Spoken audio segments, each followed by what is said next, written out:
Hello and welcome to Spectator Cast 23, your number one source for Soul Calibur news and Legends of the Hidden Temple trivia. This cast is brought to you by Adblock because we don't have any sponsors. As always, I'm joined by Windamitsu, Zero Effect, and JJJ. Our special guest this week, because we didn't have enough guys from Philly already, Woahhzz. Oh, Boo. Boo, he didn't like that. Wow. What a way to introduce him. Summer Jam champ. See, Forgot that part. I was gonna get there. Best Alpha Pat. That's Alphabet. that's alphabet. I don't know. I mean, he's a man who needs no introduction. We already know that. Best alphabet NA. I think he does need an introduction because he's never been here before. That's kind of Best important. alphabet worst person. Now, if we had Link on the cast, we would have to spend half the cast introducing him because no one knows who he is. Wait, much to I say, thought Link was supposed to be in here. No, he has to join, didn't he? No. Well, Wen vetoed him from the cast. All right, so Woahhzz, how you doing? I'm doing pretty good, man. How about yourself? All right. You're doing pretty well, John. Haven't That's good.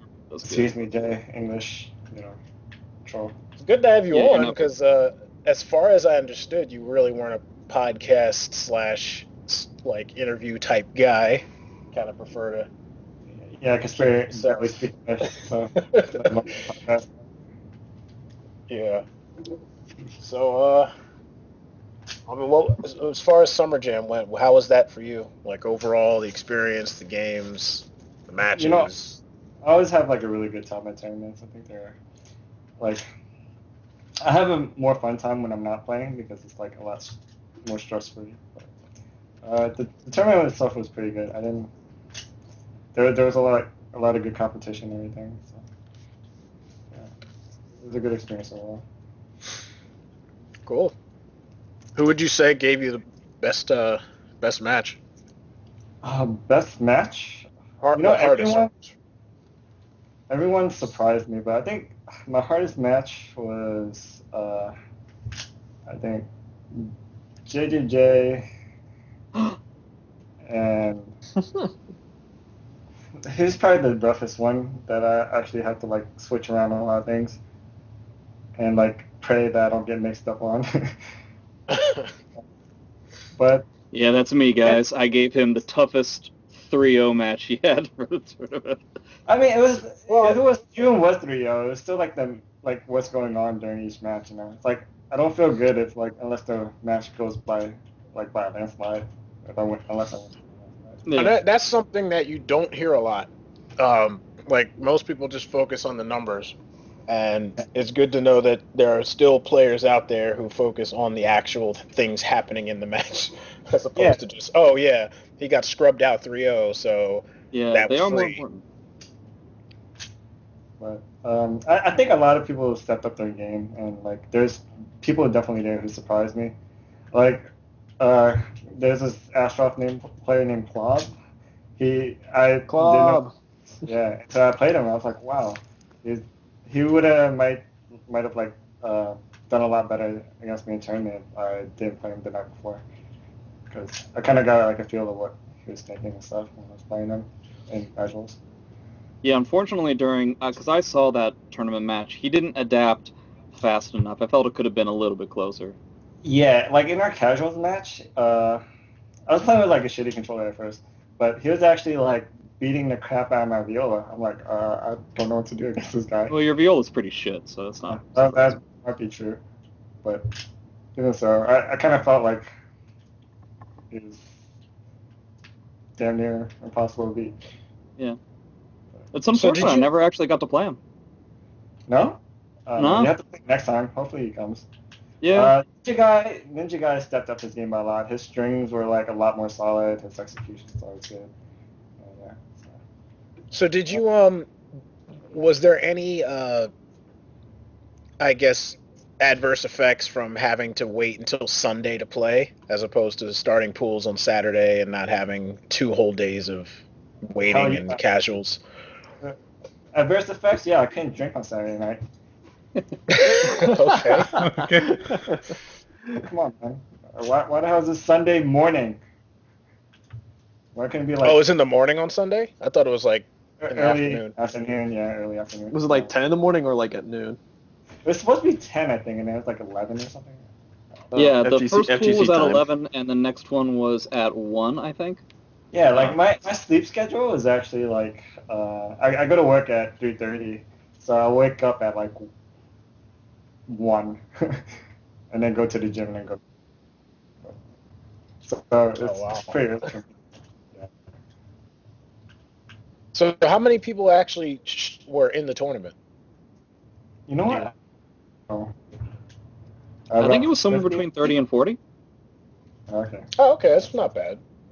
I think so. Don't quote me on it. There were 2 Yeah, I pools. thought it was around 50, but I'm probably wrong. You said 50? I thought it was around 50. But I feel like it wasn't 50, but I'm not 100% on that. yeah, I don't know. I just know that I didn't play that many matches. Yeah, it was pretty. The tournament was pretty small, but pretty heavily concentrated in terms of. Yeah. Yeah. Okay. What about you, Jay? Did you have any? Did you feel different having to play on Sunday versus Saturday, or? Not particularly. I kind of liked, I actually kind of liked it. I liked hanging out. Because, I got there on Saturday. What with the fact that the hotel is pretty close to where I live, Doug and I drove there on Saturday, and then drove back Saturday night, and then drove again on Sunday. And I don't know, it just felt more relaxed. Okay. Any kind of mistakes I made in the tournament, I wouldn't necessarily blame the tournament schedule too. Well, do you? I guess this could be for both you and Woahhzz. Do you feel like you play better off stream or on stream? No, it doesn't affect me that much, to be honest. Like stream or not, like I'm just focused on the game. It doesn't really bother me whether it's like on stream or off stream. The only thing that like really helps me usually on stream are the headsets. Like and I get to block out all the other sounds. I think that helps a lot. So that might improve my gameplay. Like that's why usually like people say like I kick it up in top 8 or whatever, or like I play a little better in top 8. It's because I have sound and I'm more focused. But like when I'm playing in tournament, it's really, especially like at Summer Jam, the one thing that bothered me the most was the speakers. They're like right next to us. And yeah, that was pretty rough. Like they were legitimately like pounding on our ears. It was kind of rough. What speakers for what? From what though? It was they were the speakers of like the mainstream game. We were kind of like in the middle of the venue, and they had speakers so that you could hear. Wow. I believe it was Mortal Kombat or DOA that was going on. Yeah, it was DOA and then Mortal Kombat later on in the day. Yeah, so like every hit was like a percussive punch to the eardrum. Especially when like in DOA they get them to the wall and it makes that wall splat sound. Oh Jesus Christ! Like yeah. Thunder wall splat. Like, oh god. Yeah, that was rough. Wow. Okay. And that kind of tilted me some games. I'm like, oh shit, what the fuck was up? Did they say why they weren't? Did they say why they moved it to Sunday? Or no, they didn't really mention. It's just how the schedule. They just changed on the schedule. Like, did Big E at least even say anything? Yeah. I'm just wondering because, like, with NEC coming around, I wonder if that's going to be the same kind of situation where, Oh, I would hope maybe, I guess, for NEC, we kind of just get I suppose, the usual treatment, or I don't know how I would say. Well, I really wish what was supposed to happen for Sunday, at least, is that there was a separate room that we were going to go into, and I remember going into that room on Saturday night, and, it was significantly more relaxed. There's not a lot of people in there, and I thought that was going to be really cool, but I think because of the Tekken 7 disaster, they decided they didn't need to use that room at all, so we had to stay in the main room, and that was kind of a letdown.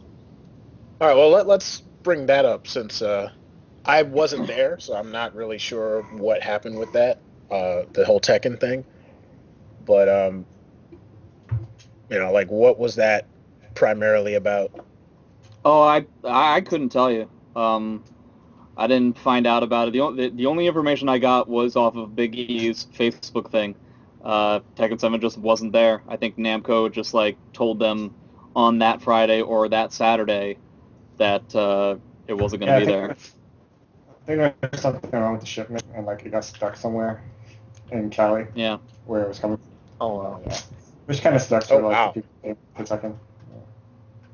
Yeah. So what if they just didn't have? Well, all right. Because Yeah, usually they have a can't whole run- room for like the Namco area, like they have a whole Yeah. section for that. So, Yeah. No, it wasn't that this time. It was. I felt kind of bad. Eris actually showed up, and I'm imagining he showed up specifically for Tekken 7. Yeah. So that's a cross-country thing, man. Like, that Yeah. really blows. Who can you put a flaw like that? Like this, Big E can really do anything about it. You know, it's It's just it is what it is. You know. you said if it was a shipping thing, then yeah. What are you gonna do? It's just not there. Yeah. When is it? Is it like why did it have to be shipped? Is it like still not like like? It's not on console yet. It's still not technically officially released. It's like it's only in arcades and like in Japan and stuff. Oh well, Like the game I thing. So, that is kind of strange though. Like you would think that they would wait till it's on console to start having tournaments for it, like to start scheduling for that kind of thing. Like I don't know. Well, I mean, the Asian community has been having tournaments for like a long time already. Right. They don't mind having, and that's always been, at least in my eyes, that's been one of the big disconnects. Is like, well, yeah, of course the Koreans are incredibly good at this game. They have it for like 6 months more than we do. So what can you do about it? So I can kind of understand like wanting to get going if I was in the American community because I don't want to be too far behind. Right. yeah. I mean, I guess it makes sense, like, as far as the player base is concerned, but just, like, as far as the TOs and the people who are scheduling these things, if they're not already here, like, if the game is not already here, it's like, that's kind of, I don't know. But, I mean, I'm not a TO, but that just seems a little bit strange. Yeah, like how would you get like people to come without announcing it? Like you need to have like some sort of pre-registration, some sort of organization being prepared and stuff. And like you're assuming that it's gonna be there, right? So. Well, yeah, I just meant, like, Well, they've done it at other tournaments, and this is like the first one that's not happened at, right? Where they were supposed to have it. oh, yeah, Yeah. no, I know they've done it before. It just seems strange to me, like, that there would even be, like, that this would even, I'm surprised it hasn't happened more often, I guess is what I'm trying to say. That's the accident is just like a one-time thing, probably. Because you got, like, there had to have been a lot of people signed up for it. Yeah. Yeah. Wow. Unfortunate. But yeah, so who who was in each of your pools? Jay and Woahhzz. My first match was Pyro. My second match was Clob. Then I believe after, am I missing somebody? And then I fought Linkers somewhere along the line. Then after Linkers, I think it was JJJ. Then after JJJ, it was Ninja Guy. Ninja Guy. Yeah, some files. Yeah, that was But that's from my immediate memory. my first match was Ruthless Void, and then Sandman, and then I think that was it for my pool. I think I got a bye or somebody didn't show, and then I played against Scion in top 8, and then Woahhzz and Ninja Guy in winners and losers finals. Okay, so I figured now. I know you're not exactly proud of the match between you and Ninja Guy, but I mean, how could I be? no, you're right. It's definitely not proud. But No. When I watched it, I'm like, I just assumed that the very first game was a throwaway because you had just. I'm assuming based on the way the videos were laid out, it seemed like you had just lost to Woahhzz before you had to play him. I would say it was about like 1 or 2 minutes. Like I didn't get up from the chair. Right, yeah. So, yeah, I figure, all right, I just got 3-0'd by Woahhzz. fairly convincingly, and Feeling now I got to good. play. Right. Well, yeah, and then because the same thing has happened to me before, where it's like you're in winners finals, you could lose somehow in some kind of heartbreaking fashion, and you have to like turn it off immediately to play somebody completely different, and that's not the easiest thing to do. Gee, I wonder Um, who that was. yeah, I don't know. What's that? Um, Oh, He's quoting TFC. but it's not the first. That's not the only time it's happened. But I'm Oh. just saying, like, I've been in the situation where it's like now I have to turn my mind completely in another direction because here's somebody else yeah. that I have to play, and I'm just getting used to facing Woahhzz or IRM or whoever it is that beat me. Yeah, this kind of So I thing happened to just me. This kind of thing happened to me a few NECs ago when I played against LP, and it was like this really exciting match, but I ended up losing it, and it must have been a minute or less before one of the Blue TOs came Boy. up and was like, "All right, you got to go up to play Blue Boy," and that right. was, I don't know, that might have been more convincing than Ninja Guys win against me. Wait, you didn't? I thought you won a game against Blue Boy. I don't know if I even won a round. Really? I have to see it again. I don't know. Thought you did. Maybe I'm wrong. Hopefully I'm wrong, but I'm pretty sure that was utter domination too. I So think I remember that was. I think it was like 3-0 or 3-1. I can't remember. Yeah. I had heard that Ninja Guy beat you from Cross, and then at first I'm like, oh wow, good shit to him. He's, as far as I know, that's the first time he's ever beaten you in tournament. Yeah. Because you pretty much have Broke the been curse. his demon for many tournaments. So it's like, all right, well, he finally Yeah. I think slayed the that's demon, I think and that's like the ninth or so time we've played. Something like yeah. that. And I'm Yeah. like, all right, he finally slayed the demon. I go to watch the match, and I'm like, excusing the first match, uh, it just seemed like, I know you said you can watch the match back and learn from it. I don't know if this is a learning match. I think this is just kind of something you have to throw away and just like forget it ever happened. Well, Because no, it just go ahead. I would disagree. There's a handful of things that I feel I have to figure in that game. I mean, I didn't play all that well, but I didn't play all that badly either, as compared to like how I normally play. I just got flustered very easily. There's a handful of things that I have to figure out. Like the main thing is that I've been saying for years that Mitsu 4B really crushes viola, and that's still true. But the way he was reading it was it wasn't just that he was reading every 4B, virtually each one of them. It's that he was reading them with full combo damage. Normally, if I get hit by like, the second hit of a BB or a 6-6B, I use 4B knowing that that's the potential for that to happen, and I'm okay with that because if I'm just getting hit by small things with Viola, then I'm nullifying her gigantic damage. But if I'm Right. doing 4B and I'm getting hit by the gigantic damage, well, now the move is useless. Now it's not doing anything for me. So he was reading it in a way where I would be in close at a small frame disadvantage or advantage, and he would just take that moment. He just knew when I was going to do these 4Bs, and he would just throw the orb, like he would just set up the orb right away while I'm in his face, which leads me to believe that I need to be mashing more. And I tried to do that in the middle of the set, but for one, I was adapting too slowly, and secondly, when I was mashing, he would end up getting a sidestep into another full combo. So that was real bad news. Secondly, I was getting 2A. Both Woahhzz and Ninja Guy were just jamming 2A in my face whenever I was trying to start some sort of offensive pressure. I think it's partially because I wasn't spacing it appropriately, and secondly, I just had to be used to. I mean, 2A is a very good move, so I had to get used to that sort of thing. But Right. just all my offensive pressure was really being nullified. And thirdly, Ninja Guy had rolling down a lot more. The major thing was like the calls on the 4B because that's been my major proponent of the viola matchup for a long time. For instance, that's basically how I won against Sandman.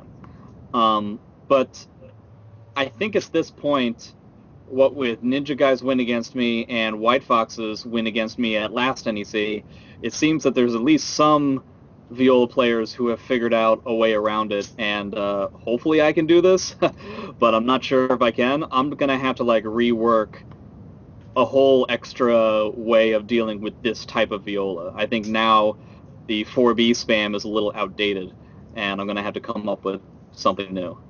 See, I don't Yeah, know it's what just it is yet. okay. from what I was watching, it was just a different set of strings where like it kind of pressures you even if you don't do 4B, and if you do 4B, it'll catch you. And I think it's Yeah. like after your setup until set 4A plus B into 6-6B. And I think that catches your 4B, and it still puts pressure on you because she's still like, doing her mix up thing. See, that's what I was gonna go. That's pretty much what me and Cross saw as well. Was what Woahhzz is saying, where he wasn't reading anything. It was just like I'm in a position where I can attack you, and I'm gonna do this, and oh, bonus, it caught your 4B, and now I can do combos. It didn't really seem like he was baiting you at all. It just seemed like what he did happened to beat what you did. Yeah, it's kind of like an insurance move. Like, let's say, like, if I'm afraid of your 4B in any kind of situation, I would just do 3-3B, right? And it's still a mid, and it's still like, I'm taking my turn and putting the pressure on you. But like, in case you do 4B, it will catch. So it's kind of that similar situation where it would do a furious setup, a mix up, 4A plus B, as opposed to like finishing off the string. Well, it's And not, but it's not entirely the same thing because, I mean, apat doing 3-3B is pretty risk-free, but most of the times that he's setting up the ball, he is just kind of in my face. So technically speaking, if I'm just jamming something in there, then he's going to eat a lot of damage. Oh yeah, you can definitely interrupt that because 4A plus B is slow. But yeah, I mean, so it still works. Yeah, I think the 4B spam still works. It's just now he's gone to such an extreme to call it in as many positions as possible, to where, well, now he's leaving himself up to this thing that I just wasn't adapting to, and if I can do that, then everything will be okay, hopefully. Well, maybe maybe we can review the video and you can do like an eye with the samurai. It's difficult to to watch videos like that, but yeah, that is what I'll have to do. It's been a while since I've been in this position, like it's been a while since the ball has been in my court, where now I have to come up with something. I haven't really had to come up with new things in like a year and a half. Basically, everything that I do is the same as whatever that first the Winter Brawl tournament that I won first. So hopefully I still got it.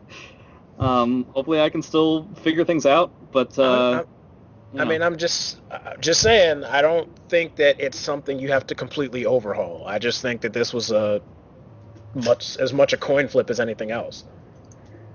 Yeah, but I win coin flips. Well, you didn't win this one. That's why it's a coin flip. but at some point, so if I do a coin flip against you, right, Zach? Let's say we do a match. Keep in mind this is a completely different matchup. But okay. But I'm just saying it's a coin flip, but I win like 9 in a row. At some point, can't we like start not calling it a coin flip? At some point, like we can say, well, Jay probably has an edge in like a particular way. Yeah, I'm not saying you didn't have an edge. I'm saying what he did to you at Summer Jam was a coin flip. I didn't say that you winning 9 in a row was a coin flip. I don't know. Because I really don't think that he was studying your 4B like that. It just didn't seem like, because you would think, like, if he was specifically baiting your 4B, he would step it, he would charge in it with 6-6B or something like that. But he was doing things, and you were just 4Bing, Mitsu would come right back into the orb, and now he's getting damage. It's like that wasn't planned so much as it was, happenstance. I feel like I kind of, Ninja Guy has been really preparing against me for a long time. He's wanted to beat me specifically for quite some time.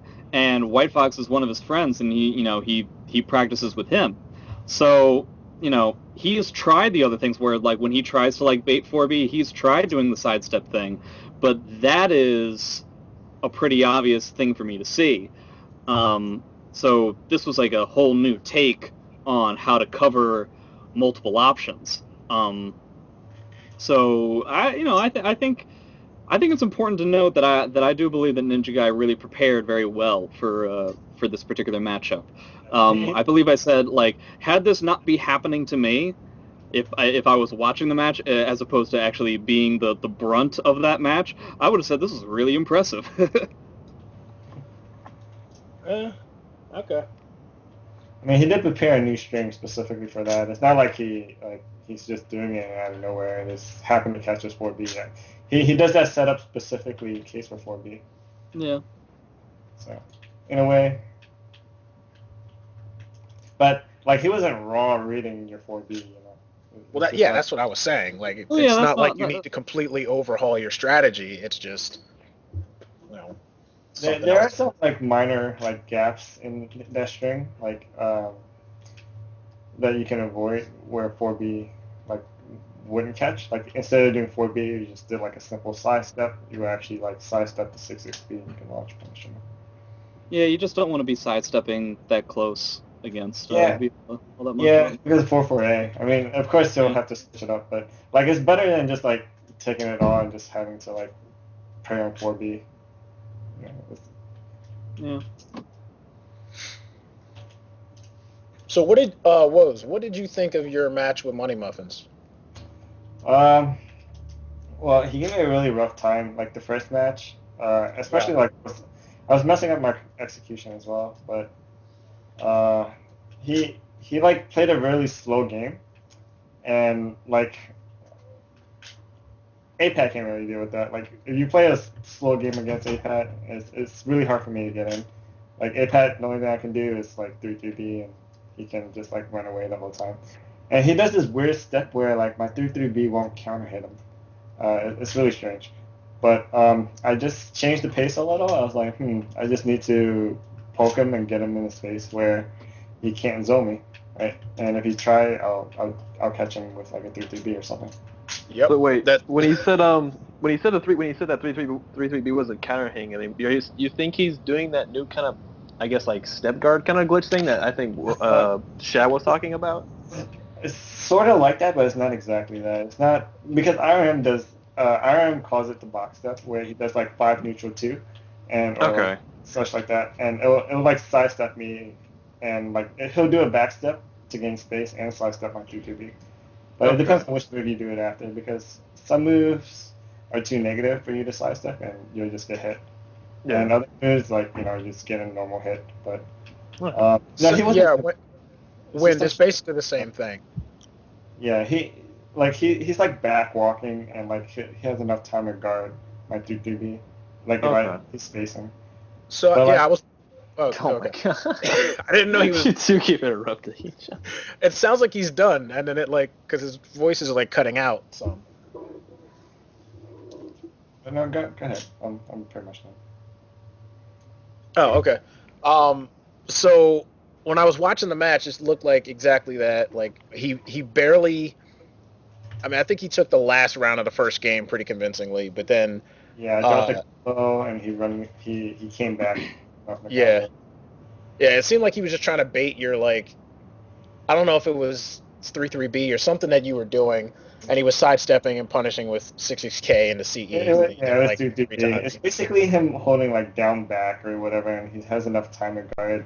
And like if I happen to whip 3-3B because I'm chasing him, I would just like do like since you're doing like down back, and if you do like down forward immediately, you'll do the 8-way run motion of whatever move that you Right. do down forward. Yeah, and he was just doing that, and it launched me into a CE like pretty much every time. So I just stopped using 3-3B as often or relying on it, and I just like poked him to death. Yeah, and then when the matches, it was like immediately in the second round, it was just like, all right, I figure Woahhzz is gonna like just go in because, like I wouldn't say that. I think the hardest part about Alpha Pat trying to beat that kind of style is the fact that his guard game is not that good. Like his guard gauge pressure is not that good. So, like if I'm playing him as Leisha and he tries that, I can pretty much play exactly how he does because 10 blocks and he's dead. But Yeah. I don't really think. I mean, Alpha has to go out of his way to try and break guards. So I'm like, all right, he's just gonna have to go in and like I mean, 2A, his 2A is stupidly good, and you know, as long Ridiculously, stupidly good. yeah, Yeah, I just feel like it's one of those things where like you have to quickly recognize where your strategy is obviously not working. You have to change the pace of some sort, and yeah, like, I just kind of hurry up and try to do that. right, and and he just, I don't know. I mean, I don't know if you just had a complete read on him after that, or if he just isn't as good at adapting as he claims he is. But The I thing must have about seen. he adapts by he doesn't adapt immediately during the match. From what I know, he adapts by the day, and like every time I play him, uh, each session will be like pretty much the same, but he'll get harder each session basically. Like every time we sit down and play, but during the middle of the match, it's kind of like pretty stagnant from the way everything's happening. So he's pretty Uh, much playing by memory as opposed to adaptation. it's adaptation.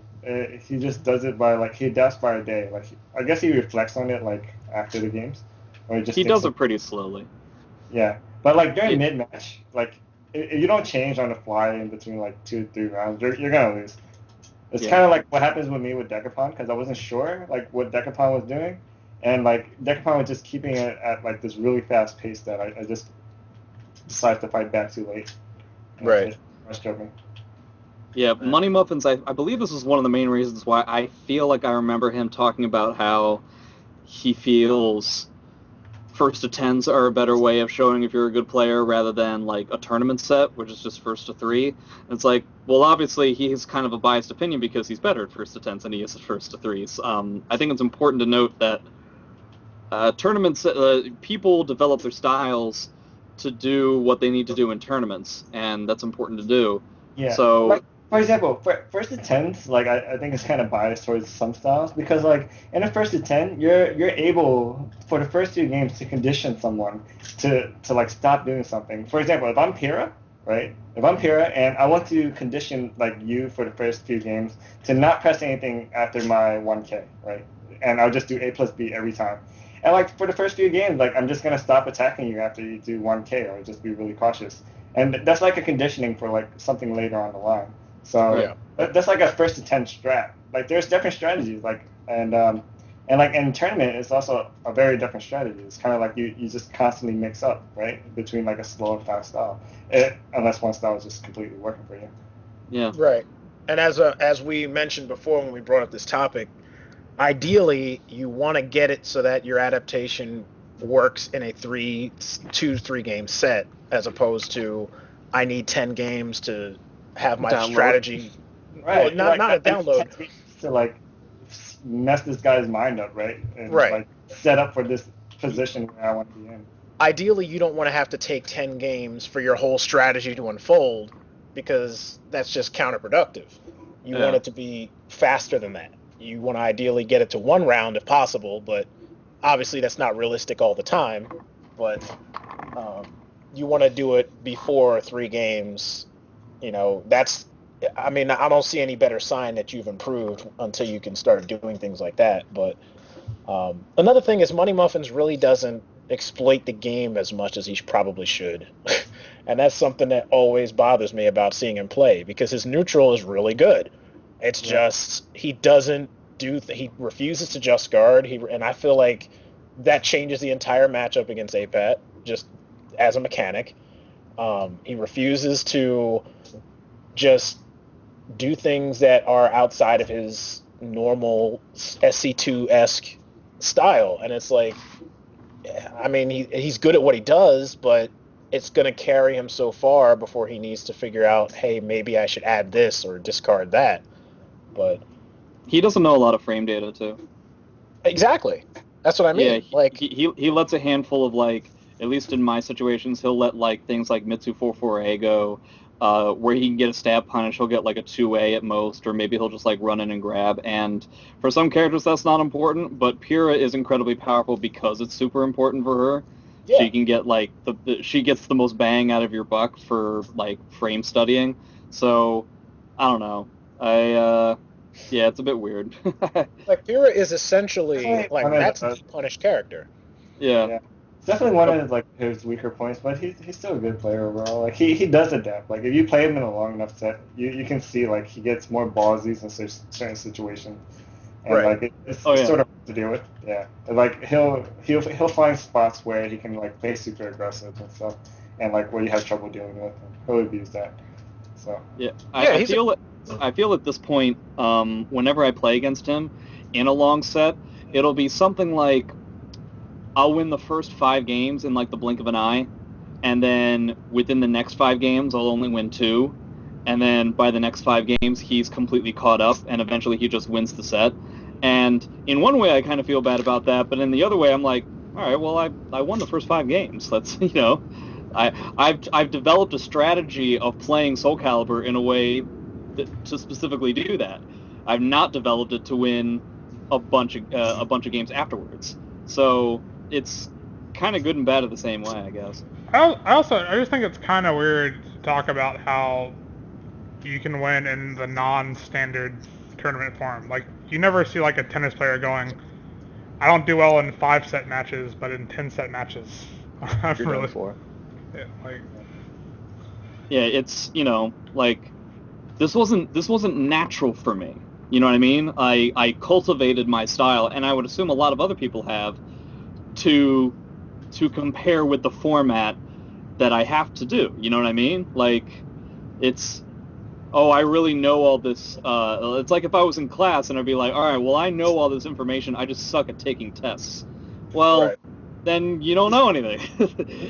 if you fall apart when we have to judge how well you know a thing, then you don't know it. Yeah, I- it's I think there's like a place for having like longer sets, but in a open tournament setting, like we're never going to have, just because of time restraints, to be able to play first to tens in tournament. No, that'd be Yeah. ridiculous. Especially in a poverty game like ours. Like, In any game, like you can't have like the unless a tournament was like 10 people, then it would just take all day. like it would have to be like an exhibition or an invitational, like You can have one. Yeah, you can have one first to 10. Like you even can't have multiple. even like the Red Bull Kumite, which is a like invitational, is Kumite, you mean? Kumite. Yeah. Words. That's only first to 2, right? Like, Yeah. yeah. I mean, as far as like the money muffin saying, I know he's a good player. It's just when I see where he could be that much better, and that the fact that he just refuses to even do it, like not something that he can't do or something that he's struggling with. He just refuses to acknowledge it, and it's just like I don't know, He's like why kinda hold showing, yourself like, a back crutch in You're that seeing way? missed potential. Exactly. Because I was that guy. Like I was way better in longer sets at first than shorter ones, and now it's kind of either way. But it's like I wasn't satisfied with just saying, well, I can beat this guy in a first to 20, but not in a first to 5 or a first to whatever. Yeah. Like it had to get to a point where it's like, all right, how do I make this take less time? How do I get to the point where I'm at now at 20 games in 5 games? How do I get from 5 games to 2 games? And it's like, I feel like that's so important that somebody who just refuses to acknowledge that is just like holding themselves back. But it's just people have different values, Like if they value their first to 10 more than like a tournament set, then it's up to them. yeah, That's 'cause stupid, though. That's what Money Muffin's like. I feel like that's kind of what he's. I don't know. That's what he's doing. Because like when he posted the results on the Facebook group, which in reality, I mean, I guess for bragging rights for one reason, I don't know. Like I didn't see any reason to really do it because like they were relatively casual sets. I can imagine. Yeah, that And the kind of fact stuff that- kind of bothers me. Yeah, like, Like, the fact really? that, like he was so proud that he beat IRM in like 2 first to like randoms and whatnot. Well, It's like, why are you I don't- caring about this? Did you beat him in tournament? No. I don't Well, like that's the not, idea that's not that- exactly the same thing though. Because like when you lose to somebody, yeah, IRM destroyed him the last time they played. So it's like that is kind of like redemption or like proof of progress or something like that. If you can I beat him. guess. That's I proof mean, to Well, it yourself, though. is. That's not something to like brag about. Maybe not, but it's still I feel like good if being I beat proud of it IRM is in not tournament necessarily wrong. casuals. were they money matches or just casuals? I think they were just Cash. casuals. They're Because- pretty serious casuals for like. Because if I take that same idea, like I kicked Fusion's ass in casuals, And Right. then the next day, he murdered me in winners finals and grand finals. So I was Okay. like, all right, what do I take from this? Other than the But sole fact of knowing what I need to do, I guess. But have you played Fusion before that? Like before TFC, did you play him in a bunch of casuals and get your ass kicked and then no, like usually every single time I've ever played Fusion, when we played a good amount of times, we were dead even constantly. We would almost like we always had the exact same amount of wins as each other, and we'd always almost would be no different no matter how many times we played or right? I don't know. Yeah, so it was a weird step for me. I was thinking like, all right, I guess is the difference because of playing, I guess, online and offline maybe, but and also how much better he was able to adapt to me and me not being able to adapt to him. So Sounds Well, I like look at Fusion sandbags. That's funny. He's so against sandbagging. It's funny. But like, look at the Shinji thing with him and Cab.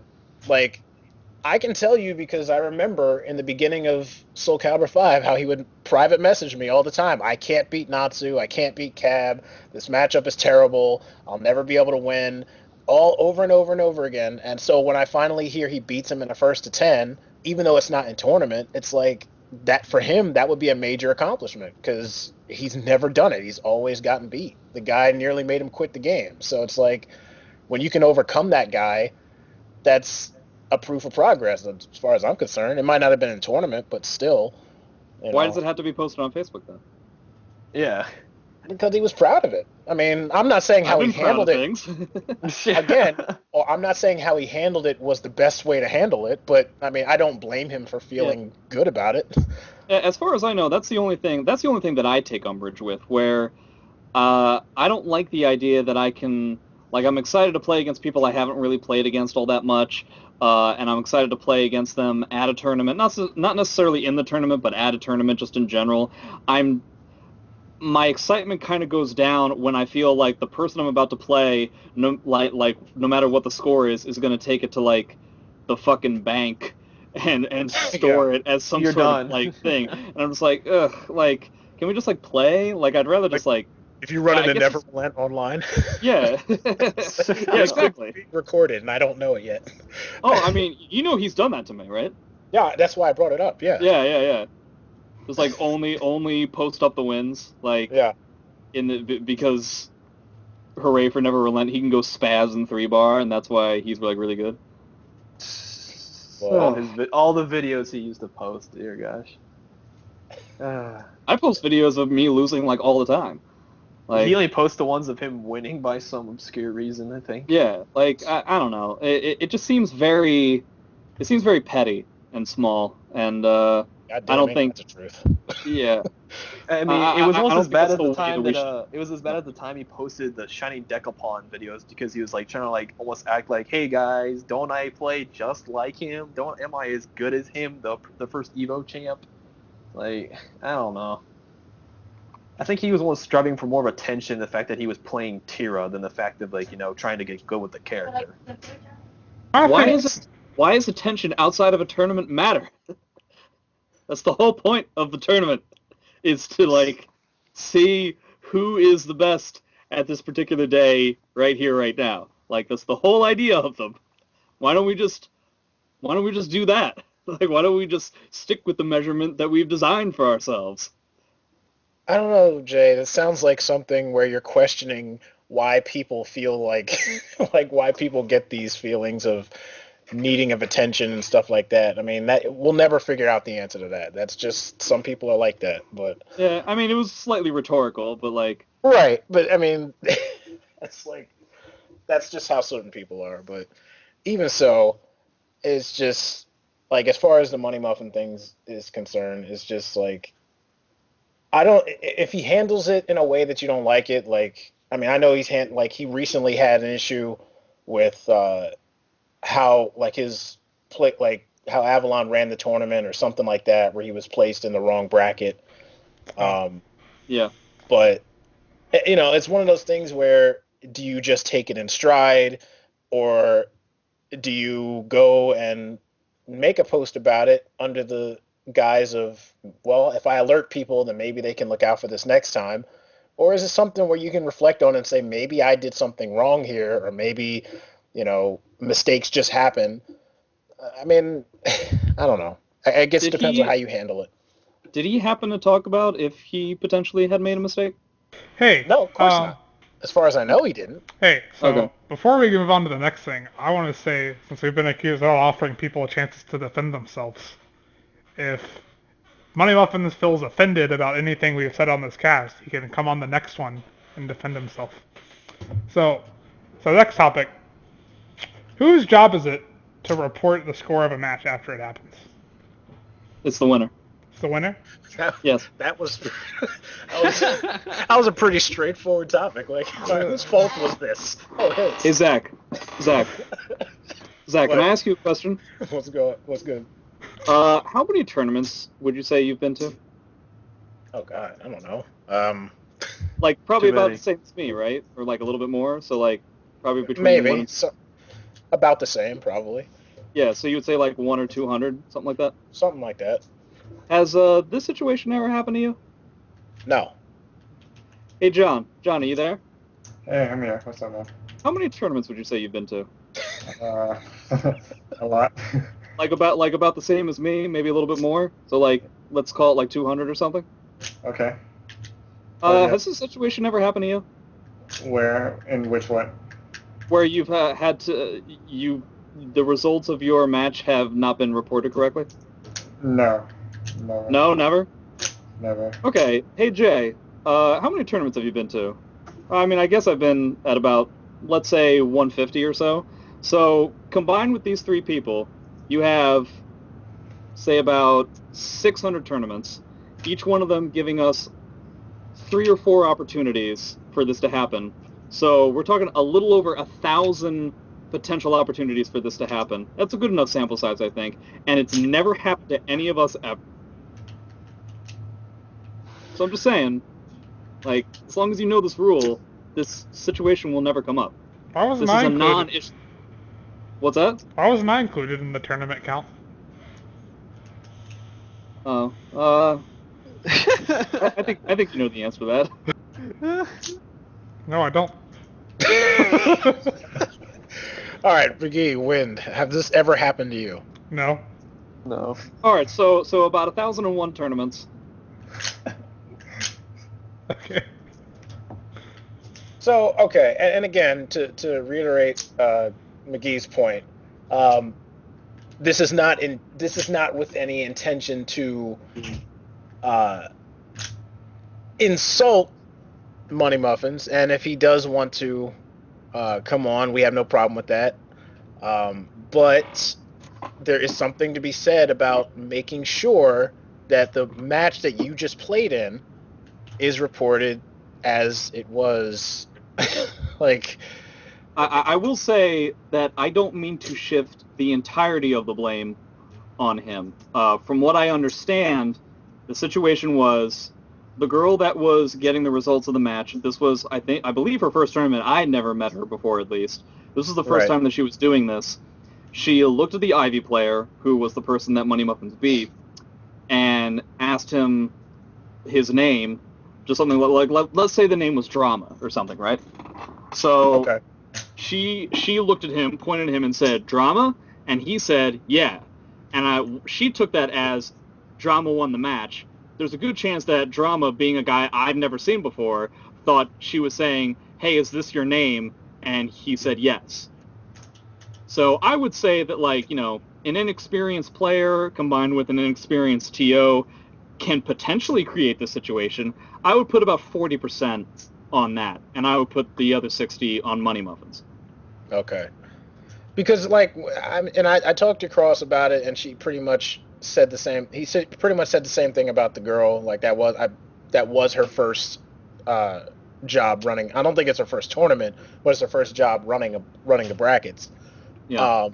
So, and she's apparently been pretty trustworthy in other areas. So I don't. Yeah, I mean, if she's inexperienced with it, some of it will be on her.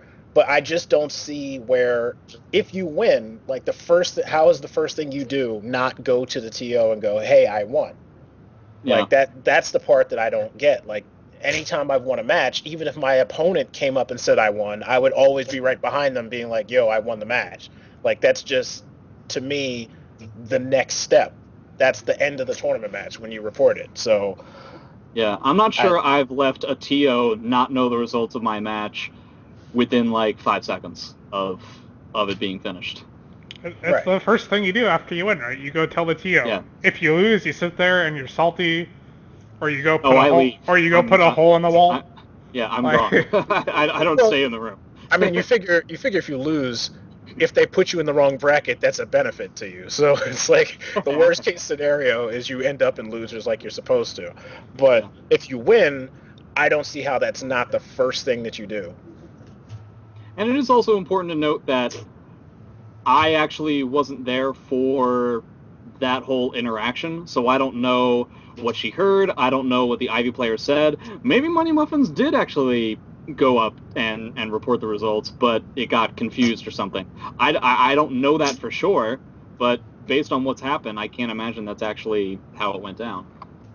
Right. I mean, between your story, Cross's story, Money Muffin's story, it all seems to point to this would have been fixed if that was the case, if he came up immediately and said what had happened. But I mean, again, I wasn't there either, so. To anybody who's watching this, chances are you're probably experienced tournament players, but just in case anybody new shows up, it is generally considered to be the responsibility of the winner of the match to report the results of it. Don't let the loser do it. Don't let there be any ambiguity. This is a very easily avoidable situation. Yeah. We're the official decision maker on tournament etiquette. I mean, this is the way it's been since I started and before. This has been how it is in every game, in ever. So, I don't know. It seems kind of odd. I know Money Muffins has been in the Soul Calibur community for longer than I have. I don't know about his tournament experience specifically, but I don't know. It seems kind of odd that a veteran would run into this issue.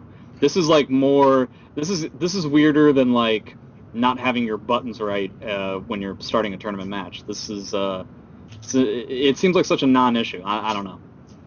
Okay. I think maybe Money Muffins did tell her and she just misunderstood him. But this just seems like the kind of thing that the only way it could happen is that he didn't tell her anything. Like he just walked away after he won. Another thing that I've done in tournaments, I don't know if they were using challenge for the brackets, right? Or were they using something else? I believe I only saw like a paper bracket, so I don't know. Avalon usually uses challenge, but they may have just been using paper. Okay, well, if they were using the challenge or whatever, I usually will see who my next opponent is after I report it. Like it'll just be they'll have the phone out or whatever, and they'll be putting in the results, and I'll be able to see who my next opponent is. So if I get called up and they say I'm fighting somebody I don't remember seeing, that would raise a red flag too. But yeah, I mean that's just me. I'm not saying everybody needs to scope out their entire path in the bracket, but it's just something else that I do that would help me to avoid something like this. A fail safe. Right. But to Money Muffin's credit, despite the fact that he was put in the wrong bracket and he played a few matches in losers when he hadn't lost, he still managed to make it to top 8 in winner's side, and he still lost to the same people that he's lost to before. Well, maybe not Woahhzz. He's never played Woahhzz in tournament, but Ninja Guy still ended up beating him. And that, I will say, was probably the most heartbreaking loss of the top 8, was Money Muffins losing to Ninja Guy again. Was did you watch the match? I can't remember it. Okay. Well, basically, no, but Ninja Guy was up 2-0 in like lightning speed. He is like within 2-3 minutes of the video, he's up 2-0. And as we all know, Money Muffins has lost to Ninja Guy or some kind of viola every tournament he's been in. And so the video is probably like 13 minutes long. So when I saw it was like 3-4 minutes in and he's already 2-0, I was like, all right, so Money Muffins must make a comeback here. And sure enough, he does. He barely wins game 3. And then game 4, he just seems to be really aggressive, more aggressive than I've ever seen him. And he makes it look like Ninja Guy can't fight this matchup anymore. And then game 5 comes, and he does something wrong, and it leads to like half-life damage, and he dies. And from that point on, he just lost his cool. And I heard that he stormed off after the match, and you can almost, because I knew that, you can almost tell during game 5 where he was starting to fall apart. And it's just like, man, not this again. And Viola damage caught up to him. And the other thing is he just wouldn't get off the ground. Like, every time Viola lands a combo and she sets up the orb, Ninja Guy would do 2K, the orb would hit him. And he'd roll. And then he does 2K again, the orb hits him. And he would keep rolling. And he does 2K again. And it's just like, oh my god. Like, he's getting combo damage off the ground because he won't stand up. And, I understand it can be scary to stand up in the orb mix-ups, but you can't just let him get 3 or 4 2Ks every combo. Like, That's essentially like another combo. Exactly. So, it was just like one of those things where he had it, he was making his comeback, and this was supposed to be the time he won, and made a couple of bad decisions on the ground, and he stepped into 4-4-A one good time, and Ninja Guy took it. But Yeah, I felt kind of bad for the way he lost, but it's Viola. yeah. You kind of expect that to happen when you fight her. Like, if you're not like careful, not even careful, like you can't even do anything about it sometimes. You just have to take the loss because she's not a very fair character. Yeah. I mean, she does have some weaknesses, but I don't know. She just needs to hit you once, for the most part. And Yeah, the whole thing of the mass change. Apat And is he better was- though. he was in favorable stages too. It wasn't like he was getting wrung out. He played very well. I felt like he definitely like outplayed Ninja Guy in like some parts of the match. Like he definitely played it well. But, Viola just happened. So, what do you think of the Apat Viola matchup? Because I feel like if there's one character that can fight her on almost equal grounds, it would be Apat. Probably even, you could argue it's a bad matchup for her, but I think she's just too good of a character to have a bad matchup. But I talked to a few people about this, and I believe it's slightly in Viola's favor, just because her risk reward is just way better. Like, if she catch you in like one mix up, basically, she's guaranteed to get either +8 or launch. It's kind of like there's no fairness in that. The only thing Alpha Pet can really do is like poke her down and like pray that you don't get hit by a launcher, pretty much, and that's how he wins around. well, he also has his auto GI to shut down almost every orb setup. Well, yeah, that's the good thing because you know how she can like just guard the auto GI, right? Right. But think about it. Okay, I auto GI her, she just guards it. I'm not in a favorable position, and at best I just reset the situation. Like I don't get anything out of it. Like I don't get damage unless I auto GI that stuff. Like But is that a situation that happens often where she's just guarding your GI, your auto GI? Like LP used to do it to me all the time. Like he'll do the setup and he'll just auto GI. And like the thing is, I'm blocking still. Like I'm still blocking her mix up, right? I have to block that mix up for it to happen that way to get away from the pressure. Right. And like she's still technically on offense. It's neither of our turn afterwards. Fuck Yeah. Viola. It's hers. But Alpha Pad does compete with her in damage, and like the situation that bothers me the most is like 4-4A, and like it's a mix up in her favor, because yeah, I can punish it, I can twist her, I can 4-4B plus K, but if she decides to let the second one rip, right, at any point, and I try to punish it, she gets half-life, ring out potential, and it's just way too dangerous.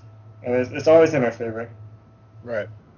Yeah, and even in like mix-up situations, right? Like Yeah, sure, I'll block a 2K. I twisted you for a quarter of your life. You hit me with the 2K. You take from anywhere from 50% to my whole life bar. So, like, the mix-ups are definitely in her favor. So I Yeah. would say it's like 5.5 viola, 4.5 apat. Okay. The one Now thing does it has over this is her Force Crush 2K range, and Viola has a hard time dealing with that. But she can step Force Crush 2K and launch me into 448 Brave Edge. So it's kind of like, well, most characters have a problem with that because it's not an average 2K on frames. yeah. But let's say I give her problems with this. Like I'm poking her, yeah. I'm hitting her a lot of times. Like I have to hit her 4 or 5 times with my poke, and she hits me. If she sidesteps my poke once, she gets 448 Brave Edge. So. Yeah. It's definitely not like a good situation for me. Like I'm taking more risks than her, in my opinion. Now, do you feel like the matchup rating that you just gave, the 5.5 in Viola's favor, do you think that changes depending on where your stage is? No, apat has good ring outs as well, so I can't really complain. But Viola definitely has better ring outs if she has meter. She's really dangerous when she has meter, really. Well, she's ringing out from a horizontal. Yours is from a vertical most of the time. Yeah. So there's that too. But Definitely, okay. she can ring out over small walls pretty easily too. Yeah. That's the scary thing. Yeah. It's kind of just what puts her over the top. All this talk of Viola hurts my brain. Oh man, Viola. Apat's a better character though. Overall, yeah, I think overall like matchup, I don't know. Like apat doesn't have that much problems at mid range, and he has some better tools than Viola. But Viola just needs to hit you once, really. That's what As far as I can tell, Apat doesn't have exploitable weaknesses, and that sort of thing really bothers me. Viola has a ton of exploitable weaknesses.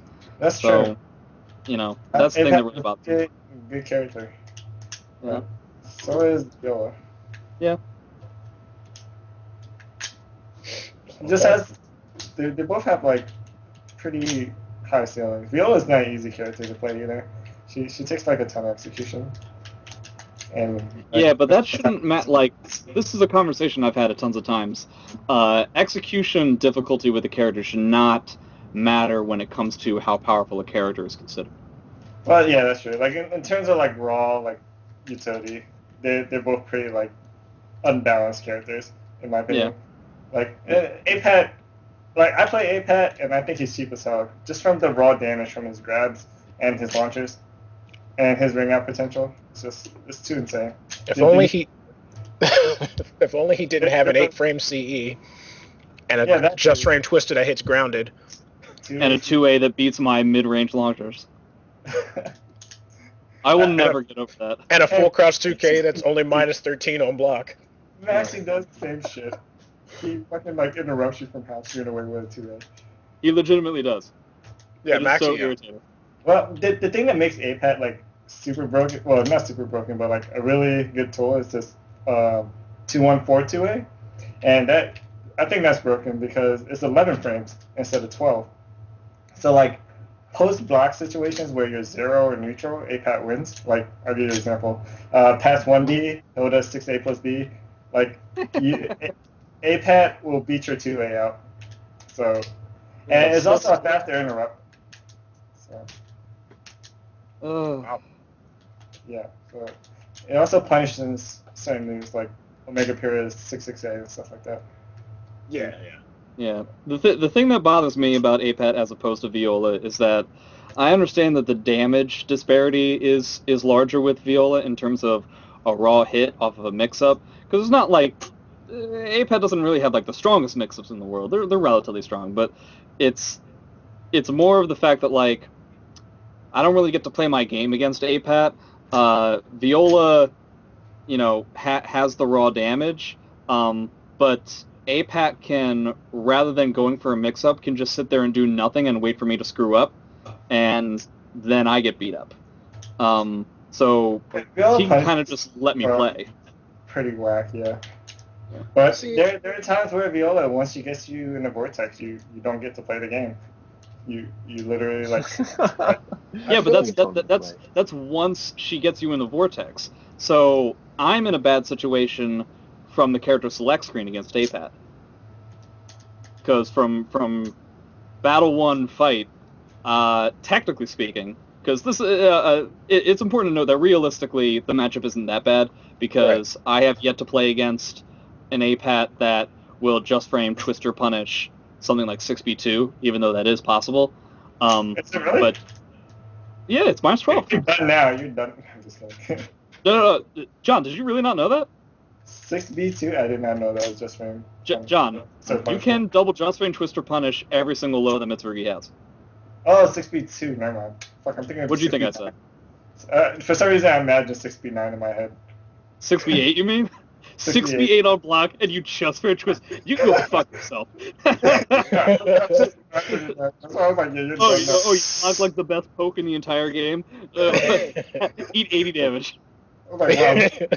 I was like, this sucks. So yeah, apat can just frame Twister punish 4b and every low that Mitsu has.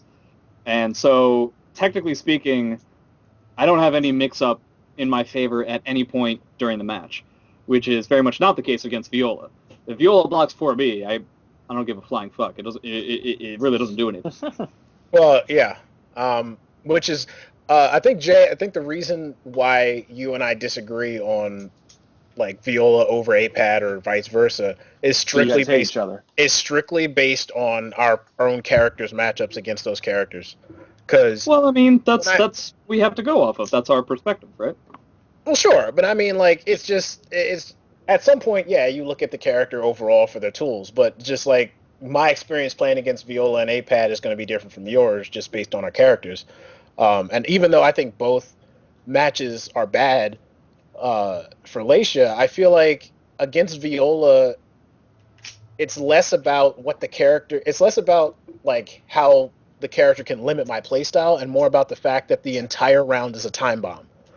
Like, even if I'm winning, I feel like I'm one mistake away from the game being over. Whereas with apat shuts me down a lot worse than Viola does. But once I get momentum, I feel like I can still play Soul Calibur until I win. Whereas Viola is like, oh, I made one mistake, and now I lose all the damage, possibly get a ring out, and I'm not making up that damage back by winning exchanges. So what's this mistake that you're describing, though? It could be anything. They could sidestep something. I mean, it can't be anything. Well, yeah, it could. I mean, like in my match, because the mistake that I'm describing with against apat is do a low attack. That's all that has to happen. So, but that's not game over. That's a lot of damage, but it's not like you're dead. That's not a ring out. That's not, that kind of thing. But I mean, double just frame Twister is not negligible damage, and no. Considering the quote unquote like mistake that I've made, which is to use one of half of my moveset, it's again I understand the idea of like the perspective. What with the fact that Mitsurugi's biggest weakness is that he's majorly punishable in all of his stuff. Obviously, the character that can punish harder. Right. The character that can punish hardest is going to give me the most trouble, and nobody punishes better than apat. Right. But it's really the matter of, like, as far as I can tell, again, apat doesn't actually have to, like, try to set up these situations. As long as he just blocks appropriately, then... Yeah, he has to block appropriately. Right. And the thing about Viola is she can mix up with no kind of, like, to begin with, I guess. If Viola blocks appropriately, she doesn't get anything. Well, not on Mitsu. No. The thing is, Viola can get free mix-ups, and like if you block it appropriately, there's a chance that she could just reset, right? And like you're back in the same shitty situation. Unless you're Mitsu, you get 4B. But all these things stipulate that she is setting things up appropriately. apat doesn't have to set anything up.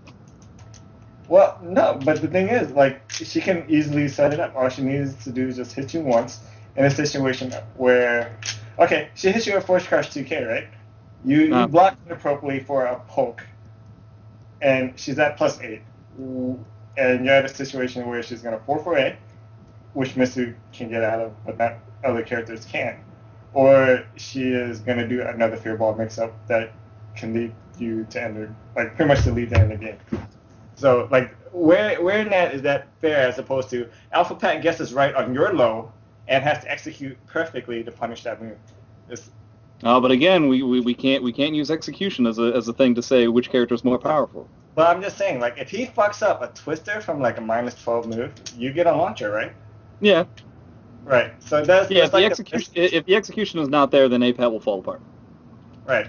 So like, but the thing about Viola is she hits you with a 2K, and she's at +8. Then she could do another 2K, or any other sort of mid, and these to like Half-Life plus. Like, Right. I feel like in John's case, he's speaking like realistic matches, whereas when you're talking about matchups, in most cases, you have to go by like on paper, because yeah, you could go into a match against apat and he drops everything, and suddenly he's not the same character. But that doesn't make the character's potential.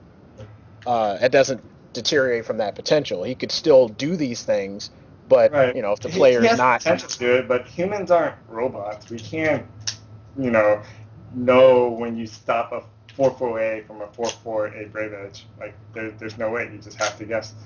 Yeah, And, but then also at the same time, matchups obviously don't equate to guaranteed wins. Like Right. Viola is 5.5 against apat, but we know that does not mean that John is about to play against LP. LP is going to win. right. So we're saying I mean, you if can we're see going to talk about matchups, then we do have to think of it in terms of both characters being played at their best ability, or else the whole thing kind of falls apart. It is important to make a separation between what actually happens and what happens on paper. Okay, but like if that's the case, then you just talk about risk reward, right?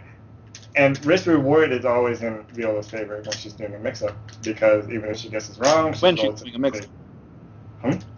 When she's doing a mix-up. When she gets a mix-up, it's from anything. She can grab you. She can easily grab you, get one lucky whiff punish, anything, and you're in that situation. apat doesn't need to do anything to block 4B. It is not a hard thing to do to just stand there. There's no setup involved. There's nothing. There's no if. There's no when. There's no preposition to start that up. apat just does the thing. But also, you have the option not to stray away from that using that move. Like if you feel like it's a liability in your matchup, why are you using it? It's basically saying, hey, I have a punishment move against this character, and I'm gonna spam it in this matchup. Why? Like if he totally if he can punish that move every single time, you might as well just not do it. All right, but then that means that I don't have the low attacks either, so I'm just using my mid, right? So now I'm doing mid to mid versus apat, so I lose, right? That is a bit extreme though. Like, if I grab you, well, we are talking about extremes, yeah. Yeah, it's like saying if he's willing to guess right on every single one of my moves, why do I bother playing, right? It's like if he guesses I do a 4B here and he blocks it, I'm fucked. But if he does a poke in return and I hit my 4B, good, I get momentum. Risk reward is in probably apat's favor, but it's a risk reward. Actually, that's a good topic to segue into. I don't know if McGee had it listed, but I don't. How many? Have you ever been in a match? I guess more so you, John, than anyone else. But ever been in a match where maybe round one or game one or game two, it just felt like your opponent was guessing everything? How do you go? I don't know if you have or not, but I know I've been in that situation. What do you feel like the best approach to take is mentally going into the next game?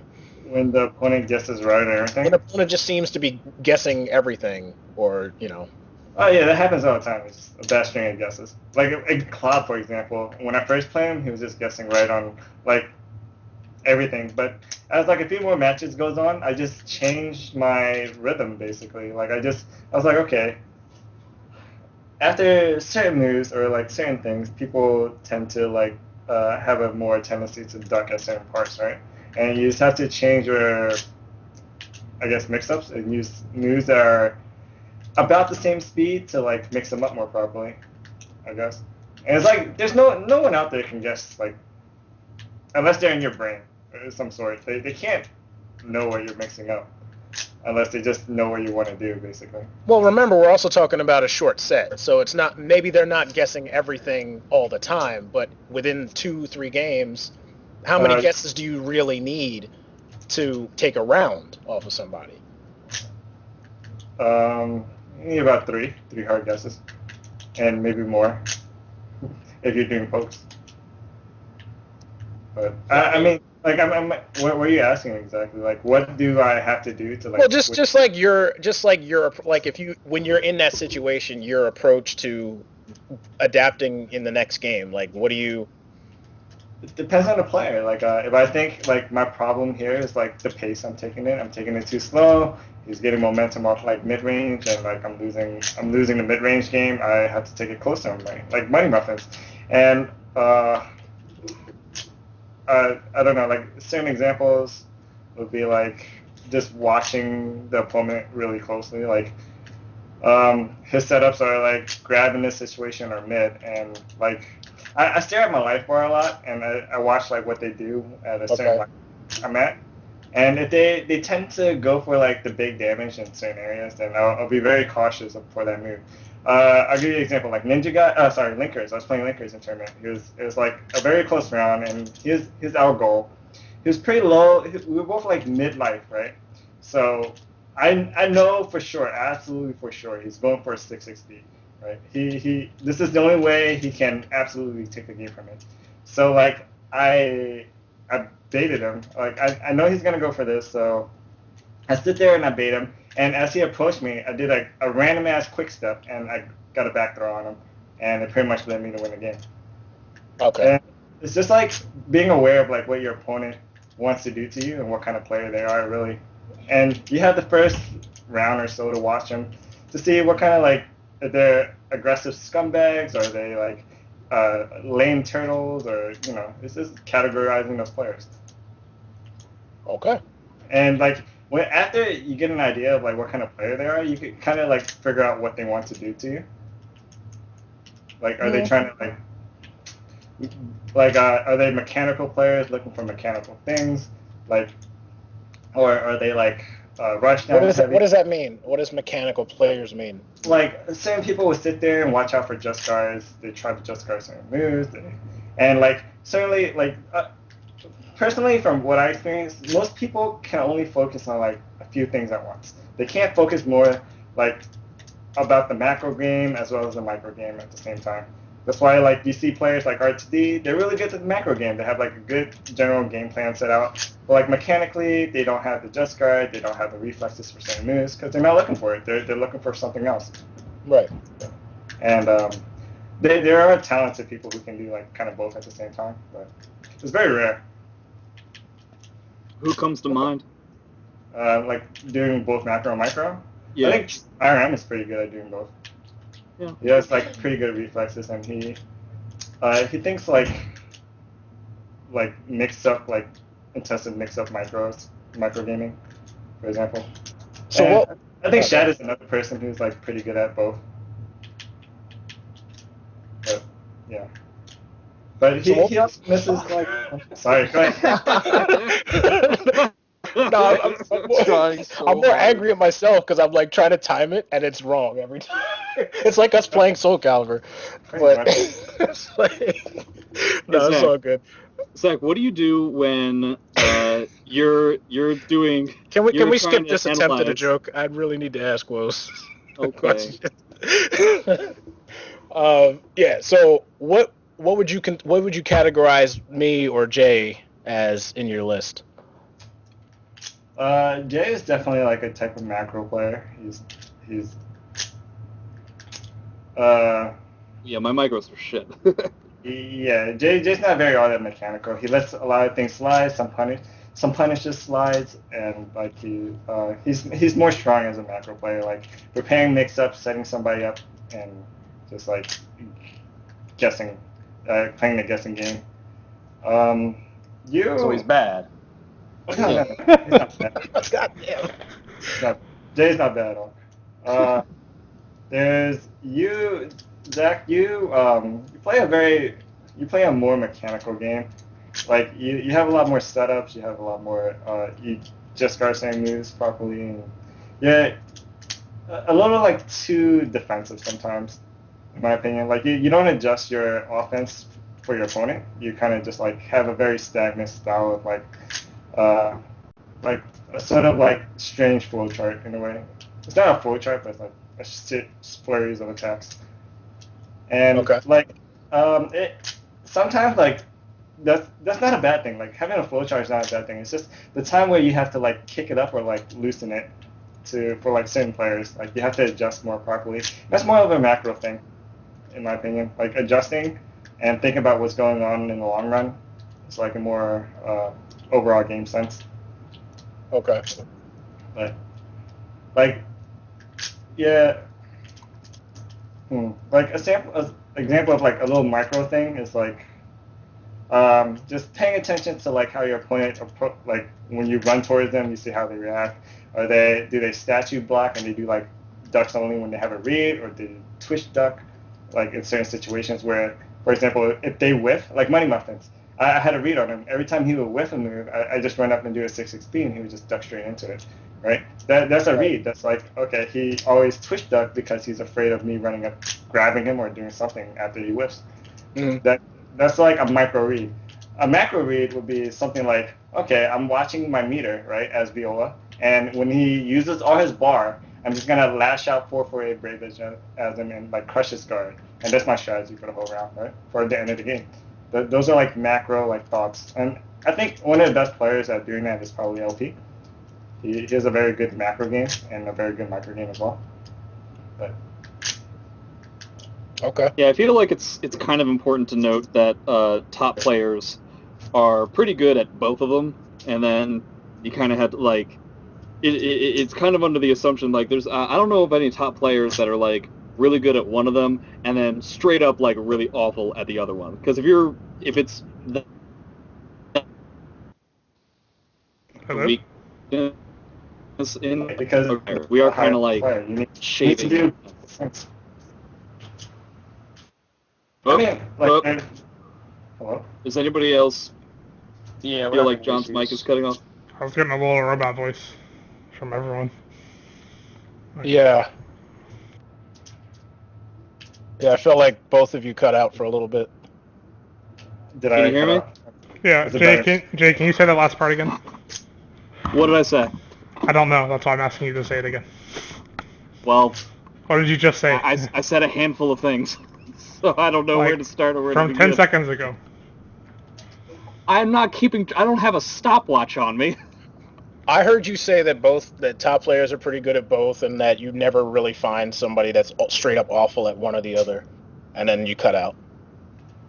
Oh, I feel like that was the end of my thought. Okay. I think it's just a matter of like, once you go into like top player mode, then you're kind of like splitting hairs. Well, not splitting hairs, but you're really kind of shaving a top layer that's pretty thin. You know what I mean? Mm. Okay. Yeah. Cool. I mean, like a lot of top players are good at both, but like they're generally better at one thing than the other. You know what I mean? It's like it's not always even among top players. It's like a stamina chart. Like some players have like excellent mechanics, but like they're pretty shit at something in a game. Like I'm terrible at punishes, but like I'm good at mixing up, I guess, or Yeah. just guessing. I'm really good at guessing. Yeah. And I just have Which like ultimately, that's probably the most important thing. Well, I don't Guessing? really know how you get good at guessing, but I've noticed that the people who are winning are generally that. Good guessers. Yeah. Yeah, well, I just kind of told you like what I think when I'm during the match. Like I watch the life bars, watch the meter, think about which character I'm playing, and kind of guess what kind of player they are. You know. And I've always found that it's really a matter of perception. It's really just keeping a track of putting your opponent in as many common situations as possible, as early as possible, and then recording what they do. And if you can keep all that in your head, then you know, it's essentially just like the scientific method. That's all that that's all that I try to do. And like there's only so many things. Like they're like a very smart player. It's like okay, he might do this. Like I use some examples from matches. Like when I fight LP, after I punish LP for doing something like I don't know, a string that he does it. He's not afraid to like do it again, and that's like Yeah. conditioning me for the long run, right? And like and it's the mind game that goes on. I was like, okay, LP is a smart player. He wouldn't do this again, right? And then like I was like, oh shit, just fucking did it again. Like Yeah, that's my problem. Like I don't like I'll back off of things if I notice my opponent is not going to fall for them. Yeah. And it's like you could categorize what like if they're a really smart player or like they're like not at that level. That's why like I think LP like when he was making a post about linkers and he was like, yeah, you're not at that level yet. And I think it's because like when you fight someone, you can kind of guess what goes through on their brain, and it's like when he says linkers is flowchart, it's because linkers react to certain things the same way, and he's not really thinking about what's happening to the other person or like what the other person's trying to get you to do. He's just kind of like reactively doing it. Oh shit, I see this move, so I'm going to throw out this move. And it's not always a bad thing, but it's only bad if you can't adjust that part of your play. Like being flowcharty, playing a certain way. Like some flowcharts are good. Like not all flowcharts like and player patterns are bad. And it's just when you can't adjust properly to like the person you're playing. Right.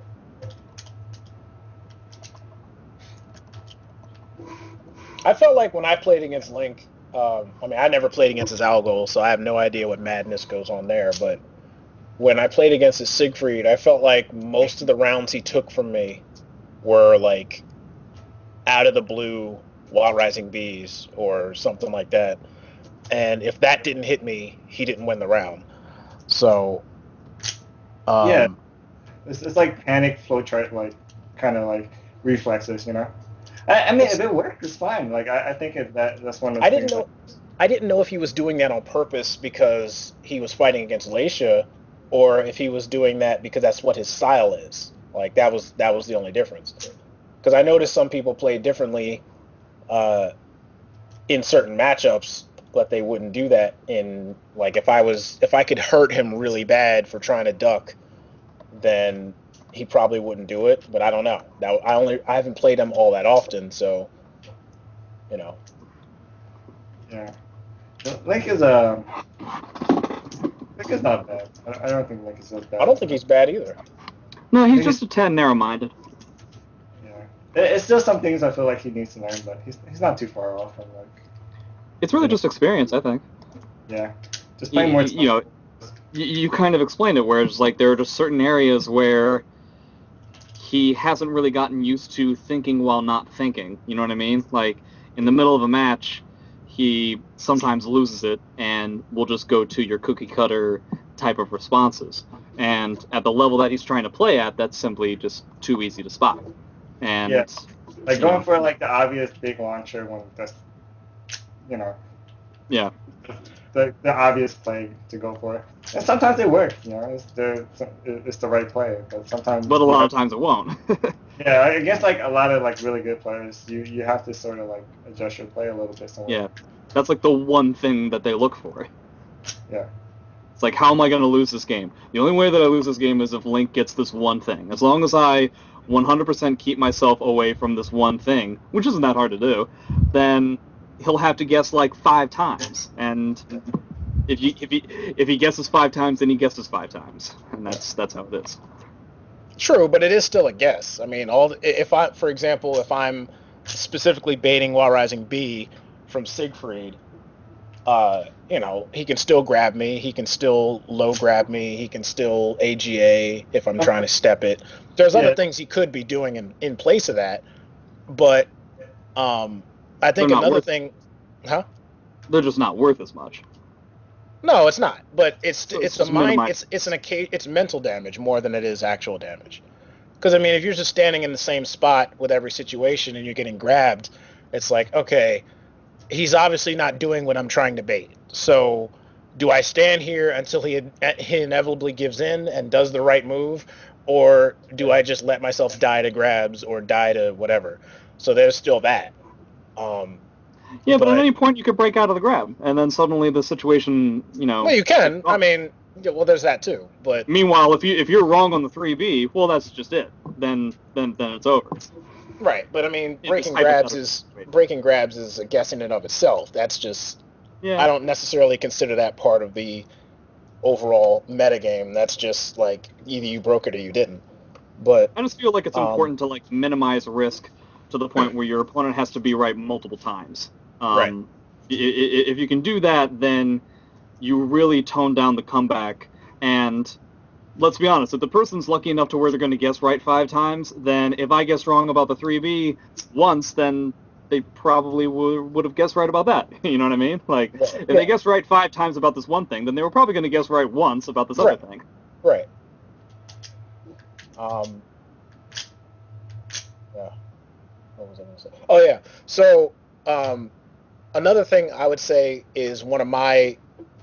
It's both a flaw and you know, something that I have used to help me win. I feel like my memory sometimes can come back to hurt me, specifically in shorter sets, because a lot of times my opponents are not even remembering the last situation they put me in where I reacted a certain way, and I'm counting on them to remember it, so they change it, and it just kind of fucks up my the best example I can think of is my match with Ufmatic at NEC last year, where it was at the final round of the final set, and there was just one particular situation that got me killed in the last game, is where I did While Rising B off the wall, and he did a CE and countered it.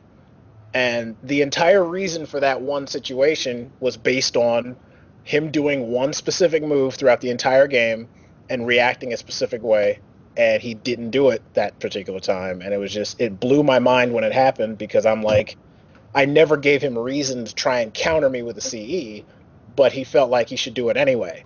So at the end of it, I kind of looked back on the match and was like, well, he probably wasn't even thinking about that. He just figured, I need damage, so I'm going to throw this out and hope for the best.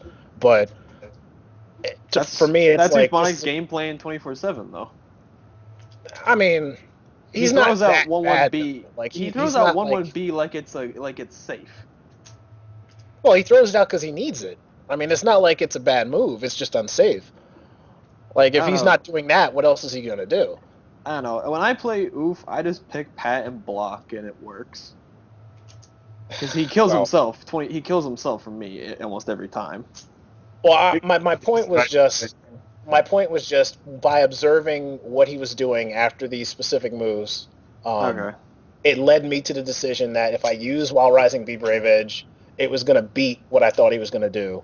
And instead of him backing off or trying to grab me like he was doing all game, he decided to do CE, which, because his CE is a counter CE, it made no sense, because I never tried to attack him after these moves. So it was just like, he forgot all about that, and the fact that I remembered it kind of hurt. But I think Woahhzz is especially good at that type of thing. It's very frustrating, where I'll pick a particular option 3 times in a row, and he'll pick the option that beats mine all 3 times. Then I'll remember the 4th time, okay, well, I've done this other thing. I've done A 3 times in a row, so this time I'll do B, and he'll switch it up to beating B. And I'm like, hey, like, I've given you no indication that you should switch. Like, but it is important to note that I kind of relate it to, like, blackjack or poker at a casino, where you have a particular hand, and there's a handful of ways that you can go about it. No matter what happened on that hand, the next time you get it, it's a completely new situation. What happened the first time doesn't actually matter. And I think that's I'm trying to remember the name. It's called, like, the Monte Carlo fallacy. It's like a logical fallacy where it's like, okay, well, I haven't gotten a blackjack in like an hour and a half, so I'm quote unquote due for one. When really it's just the same probability as it is every other time. So all options are possible at all times. So you kind of have to take what's happened before with a grain of salt. Technically speaking, unless the guy doesn't know all of his options, that he's aware that, you know, this A, B, or C could happen at any possible point. Right. Huh. What's No, up? it makes sense. That's what Oh. I'm just saying. Depends on the That makes player, too. perfect sense. Some players will like not change, and so like you do it to them 100 times, and some players they suddenly just randomly do it, and they're just I don't know. I mean, let's be honest. I feel like everybody, especially with this late in the game, I feel like everybody who's on this podcast and is listening to it is probably at the level to where if they're dealing with an opponent who's literally doing the exact same thing every single time you put them in that situation, they're not that hard of an opponent to beat. No.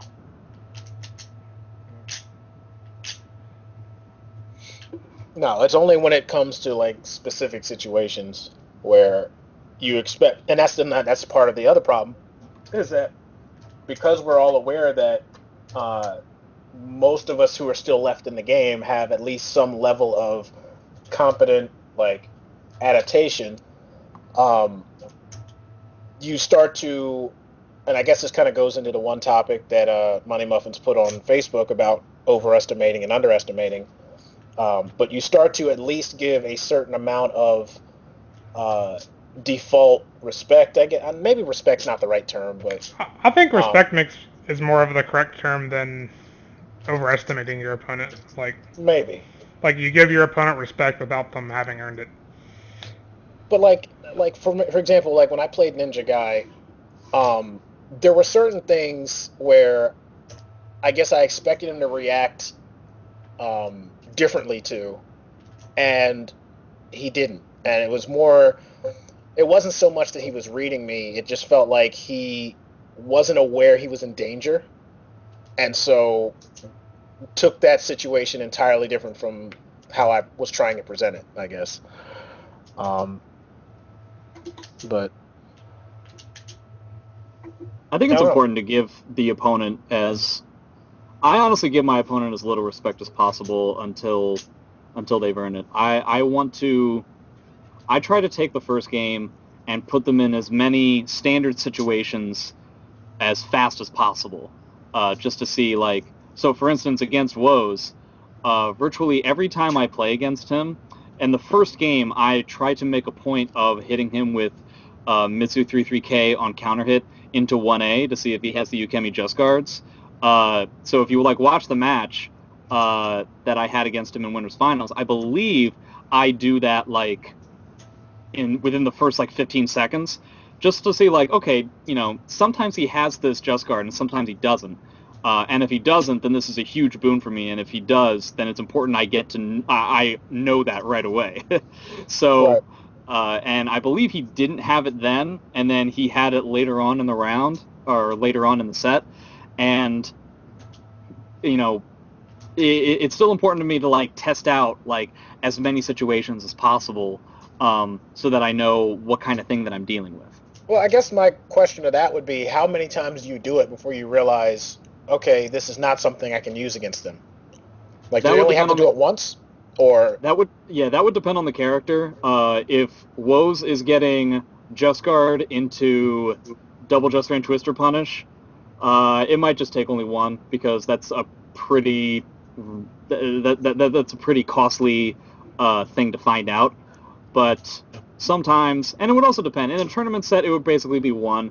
But if it was more than that, I would be like, nah, I'm going to call bullshit on this Just Guard. But if he does it a second time, and it's literally 2 for 2, then I normally switch it up to 3-3K counter hit 1B or something like that. Yeah.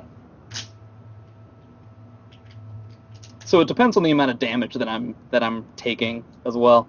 See, my entire approach is like different, and not that it's right or wrong. It's just that I guess I'm so used to playing from behind that I don't put myself in a situation where I'm forcing them to guess in the beginning, and it's more like, what can I figure out from what they're doing to me that I can exploit, and whether that helps or not, I don't know. I mean, I feel like in this game, honestly, it would hurt, because momentum is so heavy and aggression is so popular and rewarding in SE5 that it would be rough to, okay, now I have this information, I already lost. Like, yeah, sometimes it happens that fast. Right. But at the same time, I've tended to kill myself in a handful of games as well. I feel that that's part of the nature of playing Mitsurugi at its best, is that sometimes you'll just get screwed up. So there's pros and cons to either side, I suppose. I mean, for me, it's all like, and I've talked to you, Jay, before about this, but for me, it's always been about counter hit. Like, if I'm getting counter hit off of certain things, that immediately tells me something is wrong. Mm. And maybe it shouldn't, but like, if I'm like trying to do frame traps and I'm getting counter hit, it tells me, one, they're not afraid of the situation, and then two, I have ways to beat that counter hit attempt, but now I'm giving up my initiative in doing that. So Right. it's like, and again, maybe because I'm not dealing superb damage when I do guess right, maybe that's part of it too. But I feel like if I'm getting counter hit more often than the other way around, that I should be losing. I've won games like that, but it just feels like I should be losing, and that there's something wrong with my approach. But You should never be losing, Zach. You're good enough to where you should never lose. all right, You should well, believe in yourself. yeah, that may be it. Believe. That's the only reason why you do badly, Zach, is because you don't believe in yourself. Only reason. Yep. Yep.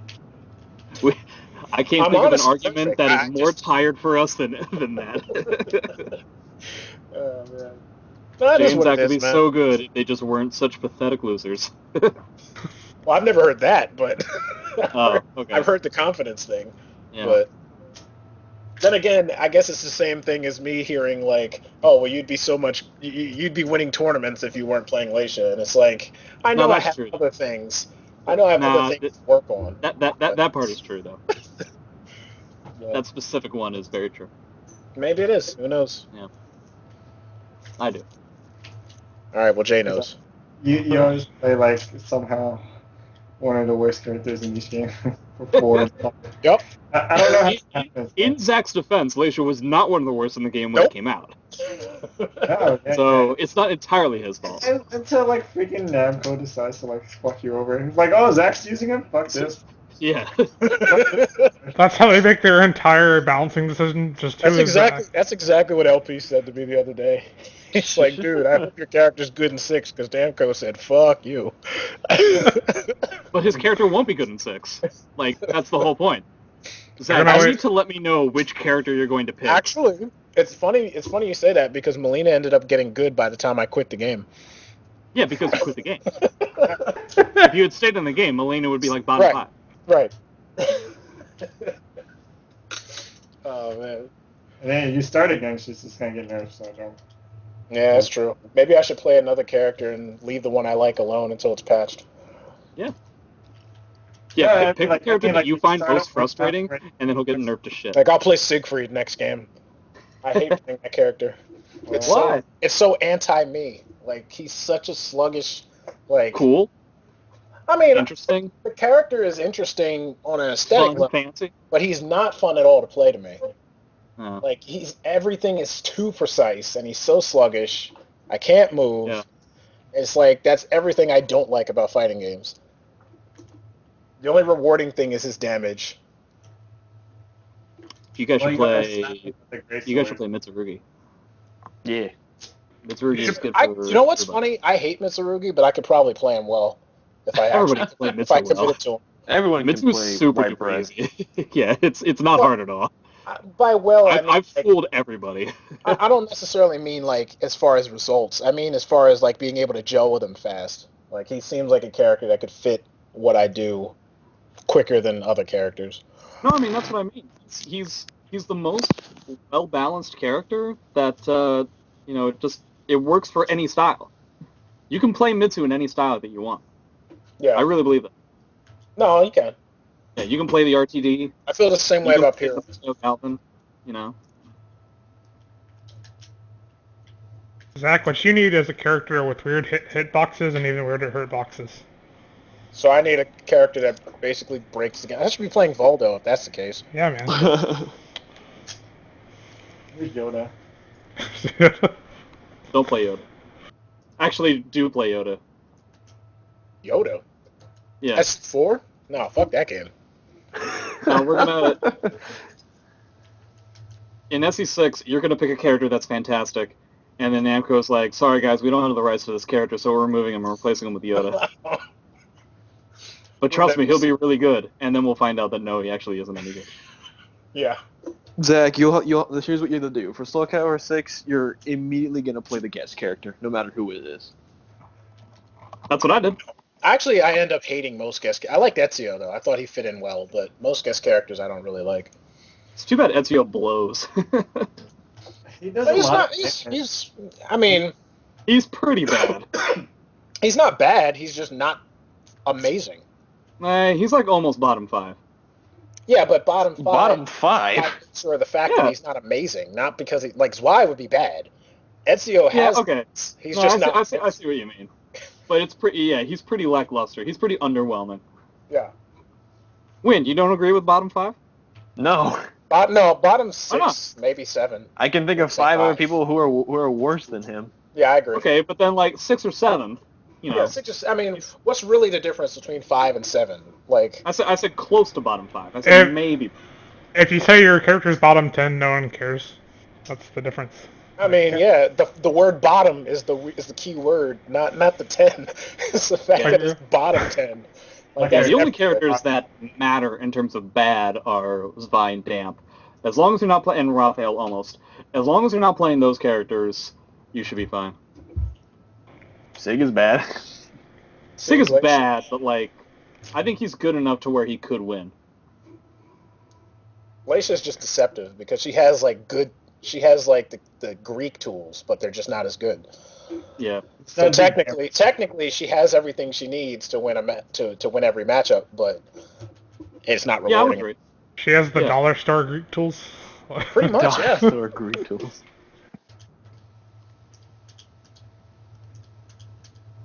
Oh, why wasn't 66B from Leisha like 66B from Pat? If 66B was normal hit, if it did the same thing on normal hit as it did counter hit, that would be major. But it doesn't. Nah, screw that. Ban Leisha. Yeah, well. Family I shit. mean, you might as well. You make them bad enough, no one plays them. That's the same as a ban. Yeah.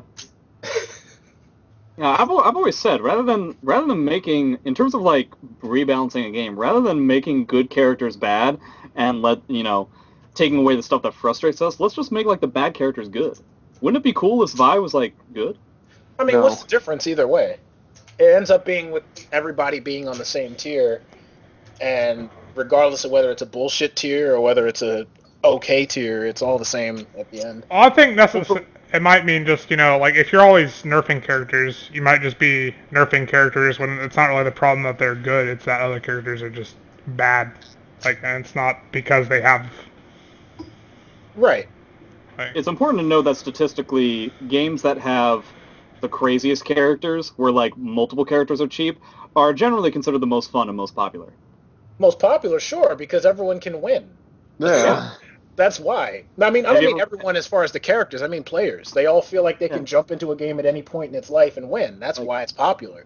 Yeah, like a game where every character is cheap is significantly more fun and enjoyable than every character is just like okay, and significantly more interesting. You remember when in the Jaxel Dome when Phoenix Ivan beat Marlon Pie in Marvel in his first Marvel tournament? Yeah, Like you know who beat Phoenix Ivan after that, right? you, right? Yeah. Yeah, but I'm not talking. But that's my point exactly. Like Marlon Pie has been winning at the break all this time with a game he clearly practices, and Ivan's just like, I'm just gonna pick this team, and he wins. And it's like, well, why wouldn't you want to continue playing a game like that where you have a chance, regardless of how much work You guys ever put played in Agent beforehand? K? I've watched Agent K. Literal every character has an infinite. That's the best game ever, man. Yeah, it really is. I don't know this game. It's Fist Oh, of the North Star. Yeah. Oh, Fist of the North Star. Yeah, I've seen that. Yeah, I think we've talked about it before, too. yeah we have. Oh, I'm sorry. I just But like, I just feel like making bad characters good is, rather than making good characters bad, it's just like I feel like making good characters bad comes from a very petty place. You know what I mean? Like the spirit of making bad characters good just seems a lot more optimistic and hopeful than. I just feel like it's just naturally has a better attitude to it. Or are you talking about from the developer's perspective or the communities? Like what the community would want, rather than Oh, no. worrying about like this guy No, sucks, no, this no. guy sucks. If you've been following TYM, Test your might. Why would I be doing that? Because Why that's would I might. waste my why. fucking life? Because that's usually where the bulk of this tiered balance discussion comes from, since they do it so much. But the people generally hate lower characters becoming great more than good characters becoming bad. That's generally what happens, because they go, "Oh, this guy got too many buffs. Now we hate everything," as opposed to this guy's toned down, but still not awful.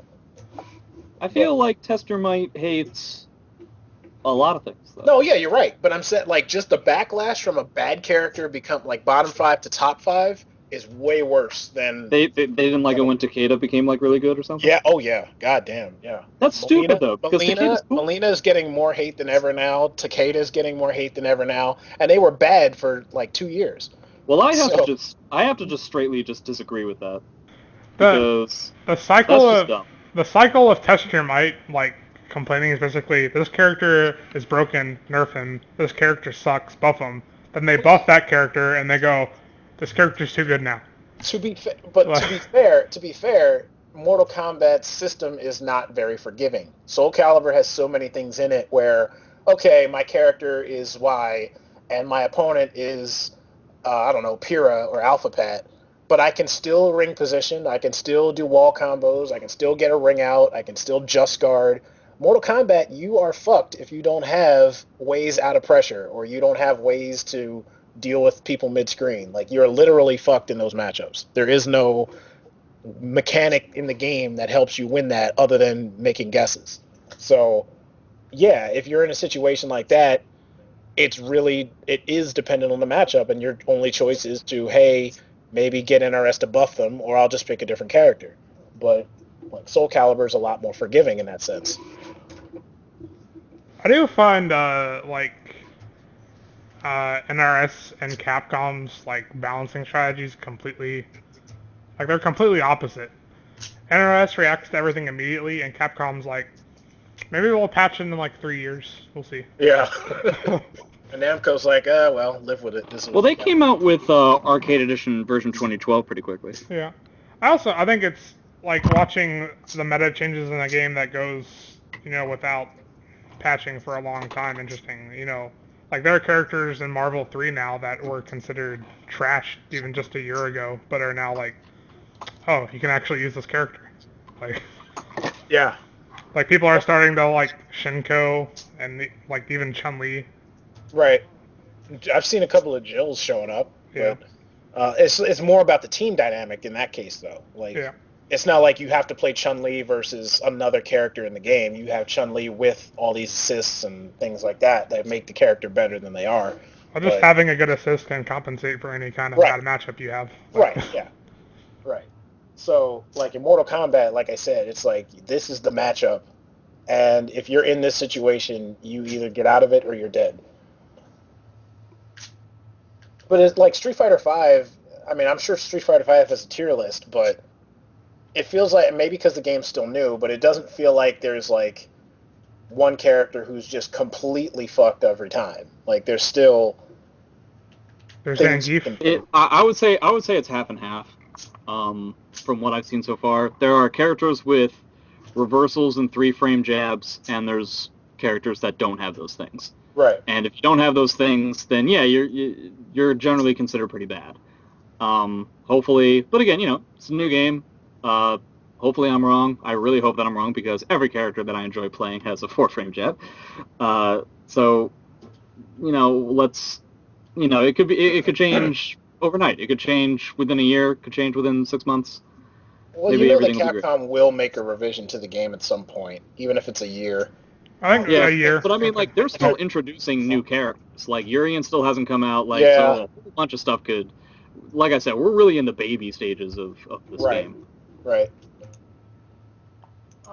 But, I mean, it's like... My point originally was just that, like, if we were to take... maybe it wouldn't be the case in Soul Calibur for the reasons I mentioned earlier, but, like, any other game, like a Street Fighter or Mortal Kombat or DOA or whatever... Usually, if a character goes from bottom 5 to top 5, that's received way worse than the other way around. So, I mean, it might be more popular and it might have a more optimistic mindset from the developer's perspective because they're like, well, let's make everyone capable to win, as opposed to let's make everyone bad so you know we can appease the people who play the bad characters. But you would think it would be your way, Jay, but Does anybody really does anybody else remember? Did anybody else follow Street Fighter 4 when El yeah. Fuerte became really good? Yeah. Yeah. Do you remember there being like an extraordinary amount of hate for that character?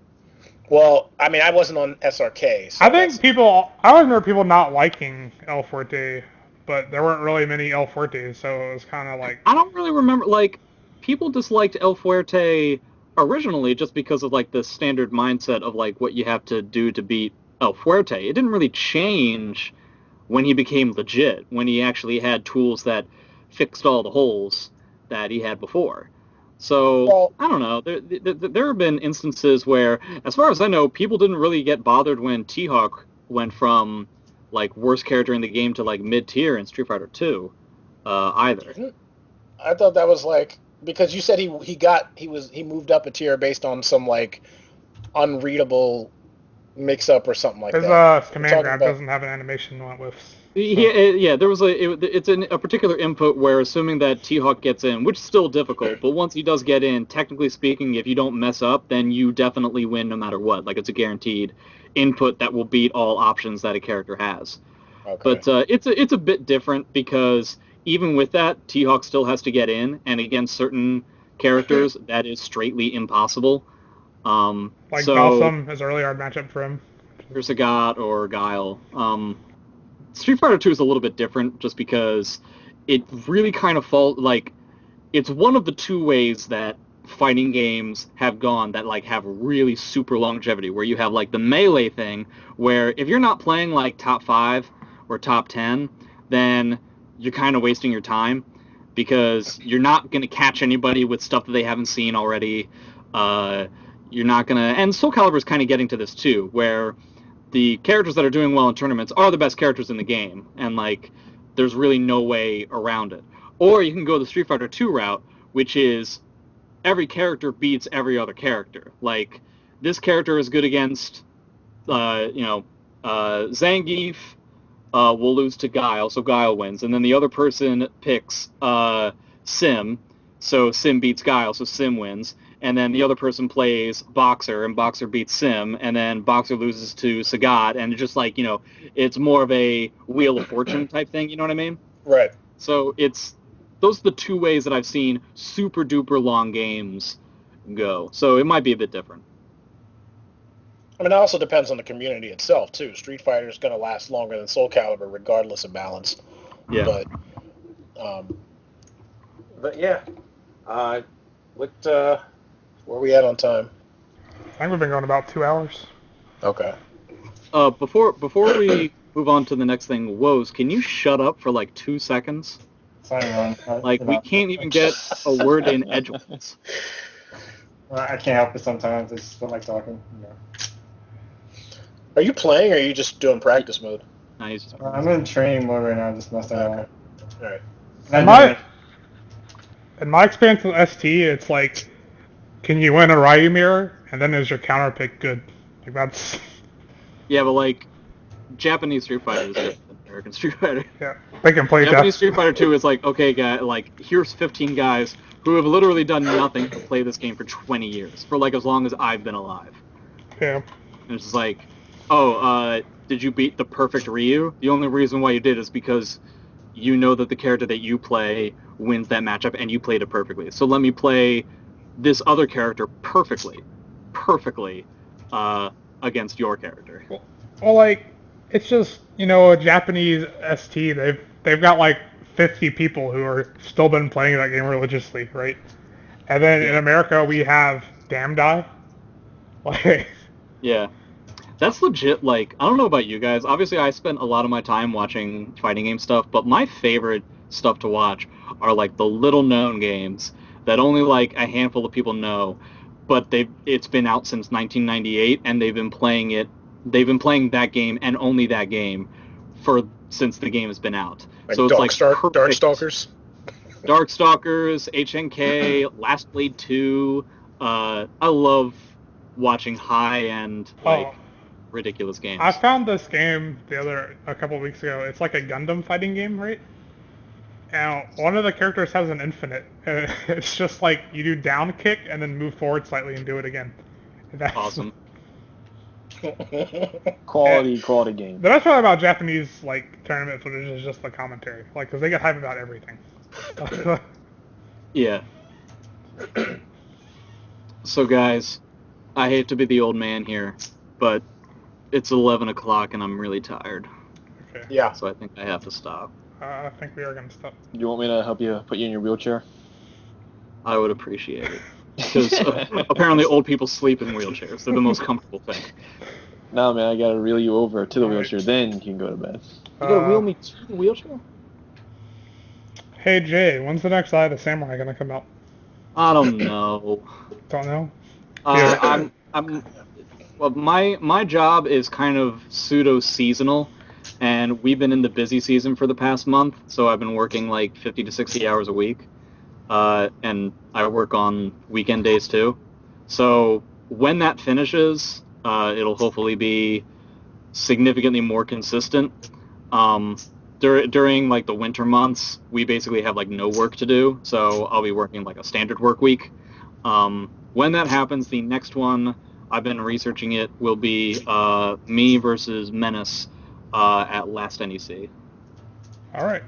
Woahhzz, thanks for joining us. Woahhzz, do you have anything to plug? What? Your Twitter? Go to NEC. Go to NEC? If not, that's fine. Yeah, go to Always NEC. ask. Please Alright. come in. See. Oh yeah, Zeph started a community chest, I guess, to get international players to NEC. Oh, really? Did he? Yeah. Okay. Cool. How much do they need? I think it's just donate to help, like a general okay. fund. I think there's like $300 in there right now. Ooh. So that's like half a fight from Japan. Yeah. I was talking to MT Fighter. You guys remember MT Fighter? Yeah. Yeah, he's trying to go to NEC, so hopefully he can come. Oh, as well. sweet. Yeah, It'll be nice but- to see Jeff again. Yeah, it is. He's like in Florida right now, I believe. So we'll see. Oh, okay. So it's quite a trek. Yeah, he also works on weekends, so Yeah. we don't know details. But yeah, hopefully he can come and like, or like a lot of the I don't know, people like Dime to come as well because Oh, yeah. too often. There's so many good Soul Calibur players. Yeah, they just don't really play. Yeah. Yeah. What can you do? Alright, well, thanks for watching Spectator Cast. Thanks, everyone.